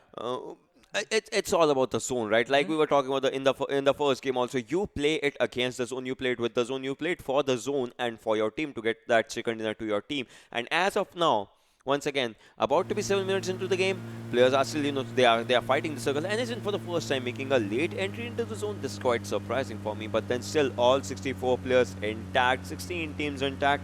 Let's see who will the first person to actually go on. And yes, this is the reason that NHN is doing a late rotation. The circle is not at all favoring them. Yeah. So this is one of the things that they will have to see. And as of now, I think Bang is in a really safer spot. Yeah, Bang is going to be in the safer spot, but on the other side of NHN, I think dropping towards Kameshki and going in for the late rotation, they are trying to switch things around because today has definitely not been their day. On the other side, INES, they were in the blue zone as well, but since this is the first blue zone, the players are not going to take that much damage. They are still going to be fairly safe, and as we saw on Lanka, he had a lot of healing utility available for him. So even though the blue zone is not for them, they are still going to manage to take fights in the later on stages. But talking about fights, one fight that could happen right in front of us is going to be KS and R3D, who are driving parallel to each other, and we do see two cars up ahead driving away in a distance. These two teams just being separated by a mountain in front of them, and as Ifti and Miraz go in on the top, they should be able to spot the other players using the third-person perspective. And IR2, he has already taken some damage. R3D, did the players spot the players from the side of KS driving away? I think they did. They parked their car behind a rock and go in for an engagement. But by then, KS, they have gotten away to a safer distance. Private stretches out away from his team, is going to prone down, is going to move on towards the downward slope of the ridge, and is going to look out to spot the players from the side of KS. But these guys have the compounds. I thought they were going to stop and wait for R3D to come in, but no. They just keep on going. But now, 1971, as I said, they were on that military base. They are still on that island, and now they have to go in for the rotation. INES are going to use the second bridge on the military base island, the bridge closer towards the side of Novo, and they are going to make it to the main island. But still, the blue zone is quite big. It's covering a lot of distance right in front of them. The same can be said for the players from the side of 1971 Gladiators and Nepali Ho Ni. As they barely make it into the zone, they will definitely have to contest the players from the side of Salty Squad, who are going to be in their trajectory. The first airdrop coming in with the MK14, the 7.62 ammo, tac stop, armor level 3, helmet level 3, and the backpack level 3. But Niku on the other side is going to spot out the players from the side of Mafia Ninja from the side of PN Gaming. But he continues to drive along, he continues to be safe, and Niku is not going to get anything from that. As of now, he's not going to get anything from that. And the zone, as you can see, is trying to make a land shift right now. That seems a fairly good thing. But imagine if the zone goes to the northern side, does a really hard shift on the shooting range area. Yeah. Just imagine if that happens, all the teams on the downward area will have to make a move. And that move is going to cost a lot of them their lives. Play zone takes on... Oh, sorry. Ensign Vcash actually has been taken down. And that is the first casualty. So that's kind of bad out there. But in NHN goal, this is something different about NHN that I am experiencing right now. I don't know why. Yeah. But this is happening with NHN. Nepali Ho Ni is in a bad situation out there. I mean, this should not be happening, but then this is happening. NHN outside the circle, Gladiators and A1 Esports. R3D can be contested by Team Xtreme if they actually find them. But as of now, they're just trying to find a safer spot out there. Yeah. Episode 1 of this thing is going to be find a safer spot. Episode 2, find your kills. Episode 3, no spoilers, but still need a chicken dinner. These are 3 episodes on which this final game is going to be, concentrating on. Yeah, that is definitely going to be the order that these things are going to be planned by these teams. But now, Ruins is the place for the brawl, and we talked about Ruins being safe as a landing spot, but it is not a good location to fight in. Because now look at this. R3D, they are on the low ground. They are quite open and vulnerable from where they are, but TX, they are going to be safe. They have the high ground advantage for them. They have the destroyed fort in front of them. The walls are going to provide them the cover. But on the other side, one of the positions, one of the most interesting positions in game has been taken by Hype on top of Everest. Everest can be a really good vantage point, gives you a lot of information, gives you a really high ground in the game, so you can basically look everywhere and spot anyone coming in from your direction. But the top of the mountain, the cliff, it is so big that controlling the entire area becomes a challenge. Talking about challenges, one thing that makes those challenges a lot easier is going to be the AWM coming in the second airdrop. Yeah, as of now, this airdrop has that Arctic Warfare Magnum, but then who's gonna pick it up? I mean, picking up the things is going to be something, and out here picking up players is gonna be something as Evil Eye was spotted by PN Blend, and PN, obviously, you know, he wants to go for the fight, he wants to go for all the stuff, and let's see what happens. But out here, PN, if they make up a move, it can be towards that area of the hill as well, as INES is going there, but then they are going to be contested by Team Hype out there, and Wolves Newty and HN still waiting up on that location of shooting range. If the zone actually favored them, that's going to be something, but I don't think so, because they are on a fight with zone right now. Their players were losing up by the zone, and that is one thing that is going to happen once again. 7C on their Giorgio, their traditional Giorgio drop, they are still out in that area. 1970, oh, the zone. The zone made a hard shift to the western side. NHN once again will have to make up a move, and I think this move can be a game changer for them, because they have to run past a lot of teams right now, and Pyro on the other hand is still fairly outside the circle. Yeah, they are fairly outside the circle, and so is A1 Esports, who are right next to them. But TX, they are prioritizing the rotation in towards the zone and are going to disengage from the situation, getting away from Ruins and looking to move towards the side of Everest. I think Hype in this situation will have a massive advantage if they actually manage to defend their position on the top, because PN Mafia Ninja has been spotted out by SK49, fires the shots with the DP, but is going to miss everything. Mafia Ninja is just going to get out of there. And as I was talking about information, look at, you can see the cars moving down there. You can spot where they are going to hide. You can literally see everyone coming in. You can literally see everyone where they are going. And as I say, TX was spotted out earlier. SK49 spotting two more cars coming in towards their direction. And where are these players going to go? This is the squad of P and Mafia Ninja dead. The information should have been relayed to these guys that there are players on the top, so be careful. SK49 still waiting it out. He is being patient with these guys now. On the other side, Salty Squad actually managed to stay in towards the apartment areas and are going to be pretty much safe in the zone right now. But one of the players from their side, 7C Masky Whitey, he should have been spotted on the other side, but not being engaged upon. And I was talking about Salty Squad, a fight happening with one player who was the last man on the backside, but Gurkha, he's been spotted. INS there, but the bullet's not connecting. The distance is just too much. But Bang LTD was knocked down, and he's going to be finished off with that mini 14 from Rivals Slayer. Just an unfortunate situation. We are almost 15 minutes and 14.5 minutes in right now. All 16 teams alive. Just 2 players have gone down. But as I say that, TX Kazi was taken down. Oh, I mean, that was something, but 7C Masquerade, look at him making a surprise appearance out here. A grenade comes in on Pathetic, obviously will be taking him down. INES, but Rave with that grenade, will they be charging into that hospital area? This fight is happening out here, guys. Another grenade actually came down, and Aruz, 7C, they had a win, but they would like to make it 2. Can they actually go for it? Machine goes down by his grenade. That is quite unfortunate in this kind of situation out here, but then this gives time for them to revive their teammates. Masky White is going for a throwable, if I'm not wrong, and yes, a throwable comes in from his direction onto that area of Panic Room.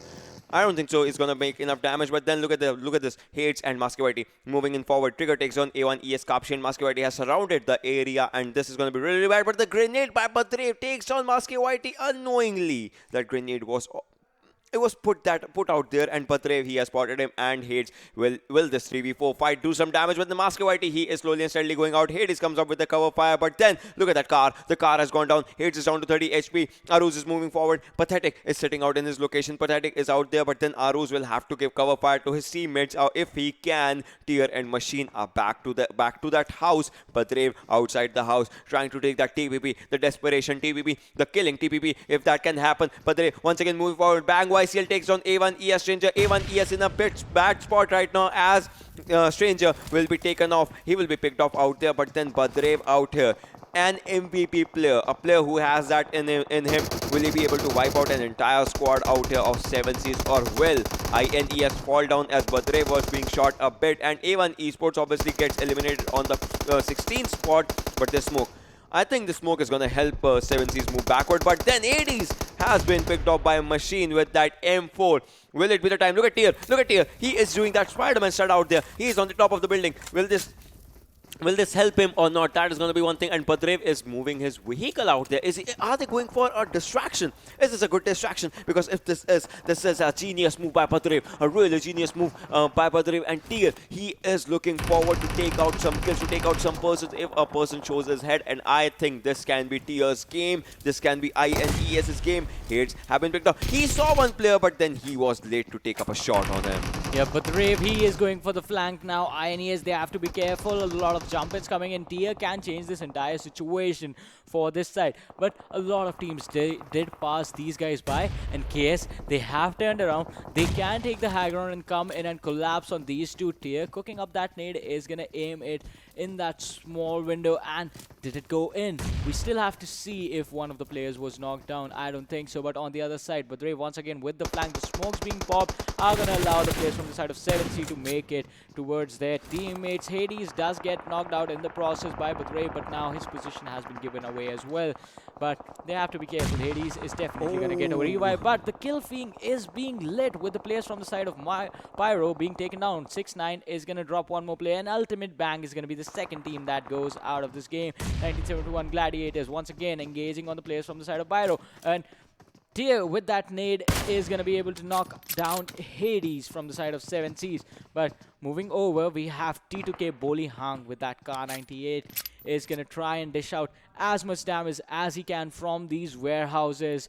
TX is the team with the target on their backs. Fourth circle, ladies and gentlemen, 18 minutes and 13 seconds out there in the game, and Wolf 69 falls down as IR2 sprays on him and obviously eats him up with his crate lying out on the ground. But then Wolf's Newty coming up with a cover fire quite late, but then obviously doing the same to IR2 as he exits the game. INES Tier once again on that area. Look at the circle. They'll have to move outside the circle, inside the circle. If it happens, Tier knows that Badrev is out there. I think they are trying to find up a good suitable area if they have to get that movement going on as soon as they can. And look at Pyro still outside the circle. He cannot take fight right now as Pyro's player is solo and all alone, and he has 1971 right in front of him if he gets into the zone. And Hype is still in a really safe spot right now. No doubt they'll have to get to the circle, but Tier has made his move into the circle with the TP in his hand. He was spotted, but still is safe right now. Will it be enough for him? Because Machine, look at Machine, he has to make up a move, and with just 1 HP survives with 0 HP. He doesn't even have that HP on him, but still he manages to survive. On the other hand, TX Captain trying to spot some players of rival Team Xtreme. They'll have to put up an extreme game, but then rivals are not in the zone. Between them and zone is Team Xtreme. Will it happen? Because rivals will have to get into the circle and play zone takes on Pyro. Incredible choice by Pyro, not giving any points to any of the opponents and just choosing to die out of the zone. But still, that 14th position obviously giving them just 1 point. And the fight still goes on. The show goes on. Let's see which team steals the show. Yeah, the smokes being laid out by the players from the side of 7C to facilitate that rotation, but INES Machine, he is just gonna spray in that smoke, hoping to connect with someone. But now players from the side of INES, they get in their car as well, and the chase could come in, but the teams are looking to be safe. They head in 2 different directions. In the meanwhile, Aruz is gonna be dropped by a Tier from the side of INES, and that is just gonna be a lot of time wasted by the players from 7C. And as they go on top of the mountain, Mirage is contesting the players from the side of Nepali Ho Ni is gonna drop too.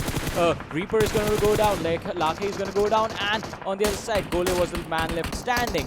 Gole is going to drop Mehraj, and KS, they are in trouble, but Gole, he was fighting with a disadvantage, and this area is just going to be a graveyard as INES, they come in. KS Cyrox is going to be taken down if he is in that hospital building, but that is not going to protect him if INES go charging in. This was incredible. Look at Tier, look at his health once again, and INES player barely surviving each and everything, and Salty is out there right in front of T2K. Are they gonna take a fight. P and FSEC with those 29 bullets make it 47 as he reloads its rival. Trigger is once again going for a reload from 16 to 47. Wolves Ironic was out here. Smokes are coming in handy for rival squad, but then will they spot some play on the other direction? TX even goes down by T2K. T2K taking a fight from two different shacks, two different warehouses. TX Kazi goes down. Grenades are coming in handy. Salty knows there are two areas, two vulnerable areas right in front. Chari goes down with a grenade by T2K. Hunter, same player from same team, actually taking on the same player, and Ifty goes down, and this is the end of the team. And now R3D Devils also falling short on 12th position. I think this seems like a good spot for Salty to actually rush on that area, but obviously they won't be doing because they don't know they don't know what we know, right? Yeah, I don't think they actually realize that T2K are in a weird situation right now. Salty, they are not going to engage just because the zone is in their favor. They are going to wait out to see where the next circle is going to be. And now is when the things are going to change, because you have to go in. You do not have an option now. Chari is going to spot out the players from the side of rivals. The shots being fired, they are not going to connect because there is a buggy protecting them. On the other side, Machine is going to be dropped by Salty. AJ, the high ground not working out for them, but Rave is going to pick up the car. He's going to go down, but the M16, can it do the damage? No, not really. AJ is going to miss his shots, and Rave is going to have a safer rotation, but safe for how long? On the other side, Hunter with the boost coming in on the height boost, in fact. Nepali Ho Ni is currently at the edge of the circle, and they also have to get inside the zone. As much as each and every team wants, Machine is slowly and steadily bleeding out. When Machine bleeds out properly, I think the kill is going to go to Nepali Ho Ni's player, or if I'm not wrong, yes, Lake OP gets that kill, as he was the one who took him down. And Rivals Divine takes on Hype Dalion, obviously would like to finish him. This is looking bad for Team Hype. They would not want an early exit once again. 7C Pathetic takes on Wolves Newty. T2K Hunter knows that there's a team out there, but Grey falls down, and that will be the end of INES, down to top 10 teams and 26 players alive. Salty Russian, he knows there are some players out there. T2K Legend has been taken down. It's down to Poli Hang right now.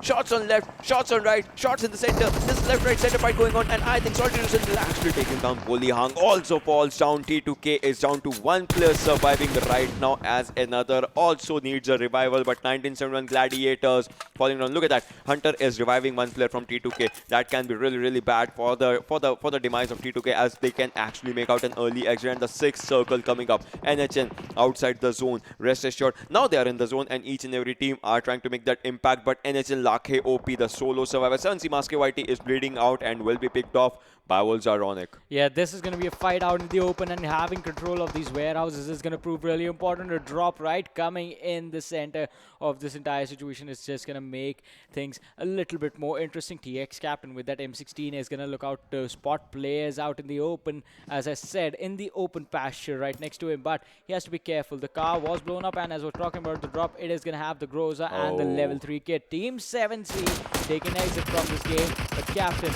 is going to fire a random spray in that smoke, hoping to catch the players from the side of Wolves. Gurkha has been spotted. The shots being fired with that M16. They are going to land, and he's just going to be taken out. But on the other side, Wolves Ironics did get up as well, and he has revealed his position.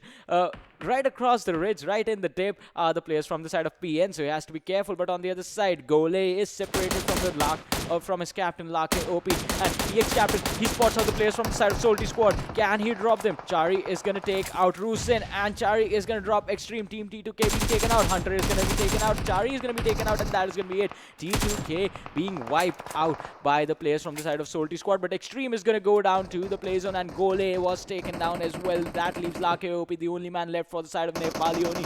Wolves then taking an exit. The nade being thrown towards Lake. Is it going to do anything? No, it falls a bit short. He is still safe behind the rock that he's hiding. He just needs to be patient for TX to wipe out the players from the side of P, and Mafia has been spotted, but he is missing the shots. Captain, he has to worry about rival Slayer as well, the player who is sort of parallel to them right now. But if he actually goes over aggressive, Slayer can himself die.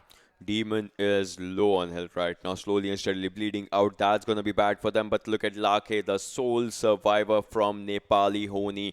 right now desperately needs this win. If anything, they have 6 kills in their bags right now. Mafia Ninja spraying on the wrong direction. On the other side, he's thinking that that NHL Lanka is still on that area, still not spotted out there. PN Gaming is looking to get a chicken dinner in their hands in this game of Erangel as well, and Lanka is moving inside the zone slowly and steadily, slithering out to that area. Mafia Ninja was looking forward to him. Salty AJ, a solo survivor from Salty squad, and Salty is out there to make up a statement as their bad day was going on, but I think they want to turn it to a good day. But with this one player remaining, can they do it? Lake has been spotted. Lake will be gone. Thanks for coming. Top 5 teams, top 4 teams right now. PN Mafia Ninja is bleeding out. Rival Slayer will be going outside the play zone. 3 teams, TX, PN Gaming. Erangel was first Erangel was PN Gaming's. It can be a second Erangel for them as well. Salty squads, solo survivor, but then Mafia Ninja, he'll be going down. Will he be? I think yes, because he is just bleeding out in that area. And TX Captain was spotted. Captain will be taken by Salty AJ. No one expected him, but now they did, and he has been spotted. And look at his health. His health is critical. His health is low. His health is out there and is also taking damage from the circle. Has 5 first aids, level 3 helmet, but I think he is an easy spot for someone, and Salty squad might end up on 3rd. Yes, they will end up on 3rd. It's a 1v3 as Captain bleeds out. Niku, can he pull this off? Mafia Ninja not making the same mistake once again. This time has his first aid. Yesterday he did not, but this time he has that first aid. He has popped up the first aid. Avsec, Blend, and Mafia Ninja versus Niku. 1v3. Captain is going down, and Niku's location is also spotted by Avsec. Exactly that area. Just keep on shooting. If he does a mistake, if he makes a mistake, the game is yours, boys. PN Gaming, 1 chicken dinner. This time you guys want it and you guys need it. Niku for Team Xtreme, they want another chicken dinner in their hands, but then the Captain will be going down and Niku goes down. PN Gaming starts off the day by staying on the first. No chicken, but staying on the first. Ends the day by staying on first. And it was really good for them that they got the chicken dinner, because they just have 4 kills this game, unlike the last time where they had, I think, 13 or 14 kills to their side. 13. 13 kills, yeah. But as you said, last time on Erangel, they put up an amazing show for everyone, but no chicken dinner. This time, they were there and hype was already taken out of this game. So this is going to be a good thing for them, and this is just going to put them up even further, probably already contesting Rising Nepal. Yeah, and that was incredibly amazing of what they have done. And Salty making a comeback, incredible comeback. I mean, he was the last survivor, but still that comeback was impressive, incredible. If anything, I think it's gonna take Salty to a next level. They had their bad run. First game for early elimination, second game quite decent elimination, third game early elimination, but then the fourth game was a game of comeback. And this time the circle was not favoring one team, and that was NHN. Still, NHN made it to a bit far. I mean, that was a really good thing. Starting all the way from Kamakshi and then coming in towards the side of Hospital, wherein they had to engage with a lot of teams. But as I was saying since the morning, you need to do, I said this yesterday as well, do not waste your time in useless engagement. Do not waste your time in useless fight. If you know the zone is quite far away, if you know you are doing bad throughout the day, just go for the position points. And that's exactly what Nepali Ho Ni did. Quite unfortunate that Lake and Gole were split in towards the end, and Lake was actually hiding quite in the open. Gole once again was at the high ground, pretty easy spot, was taken down, and then Lake was, he followed up pretty soon. And one thing that was bad was Team Xtreme's position. Captain was out there knocked, and Niku was if Captain had a decent cover or something, he could have just stayed there. Niku could have thrown a smoke or something, as he had a tree, but the tree was not enough for 2 people to fit in. As if the spray would have arrived, either one of them would have died from that tree's cover or something. So if anything, a smoke would have not also helped them. The zone was actually kind of at that area where the things were quite different, quite difficult, and quite unpredictable or something. Yeah, it was definitely unpredictable, because Hype, when they had control of Everest over there, I thought this was definitely going to be their game, but missing a lot of shots and giving away the information that, alright, we are on top of this mountain that has literally open areas when you go down, just left them exposed, and they paid because of it. Because yeah, Everest is a good point to fight for if you have the snipers, if you have the smokes, if you're pretty sure that you can take anyone out from there. But while coming down and while going up there, you are the most vulnerable, because as I was saying, it is quite open in both directions when you're going up and when you're coming down.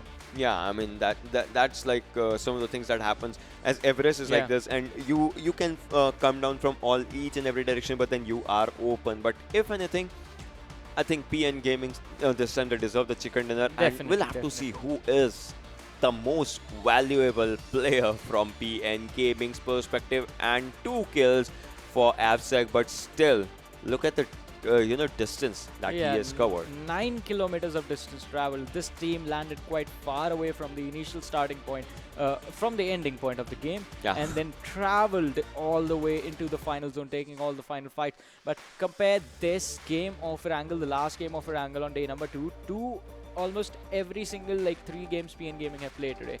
It was all aggression, aggression, aggression. All right, we won't fight. Yeah, I mean, but that was really good. But then PN Gaming, we know they ended up on the first. But then, whoa, what went wrong with the second, third, fourth? Let's just have a look at the game standings as we are talking about it. And PN Gaming, with those 24 points, they are out there on the first one. Team Xtreme, 5 kills, but still those 14 points, they make a lot of difference. Salty Squad with their comeback with those 17 points in third position. Rivals X coming up in the top 4. Wilson on the 5th. Nepali Ho Ni on the 6th one. Team T2K on the 7th. And Hype once again making their mark in the top 8. I mean, not with a lot of points, but still, they are in there. But right now, the goal should be to focus on staying in the top 16. INES is going to be on the 9th. Team 7C is going to be 10th. 1971 Gladiators is going to be 11th. Ultimate Bank is going to be 12th. R3D Devils are going to be 13th. KS Axe is going to be 14th. Team Pyro is going to be 15th. And A1 Esports is going to be 16th. These are the 16 teams in order of their placement points for match number 4. I was saying top 16 in the overall standings. You need to focus on staying in top 16 in the overall standings, because after all, chicken dinners are not going to matter when you're heading into the finals. It's just going to be points mean points. Yeah, I mean, the points are the things that are actually going to matter. But then, you see, these 2 days, we have seen the goods, the bads, the uglies, and the crazies of the teams that played yesterday and did not play today, and of the teams that have played yesterday and today. So let's just, sum it up overall while we are talking about the overall. And I won't be surprised. Yes, exactly, I was going to say that. I won't be surprised if INES, with just 4 games, I mean, they are actually... I don't think so that INES... Did they have just 4 games or something? I'm still not... I don't know. That was actually pretty impressive from their side.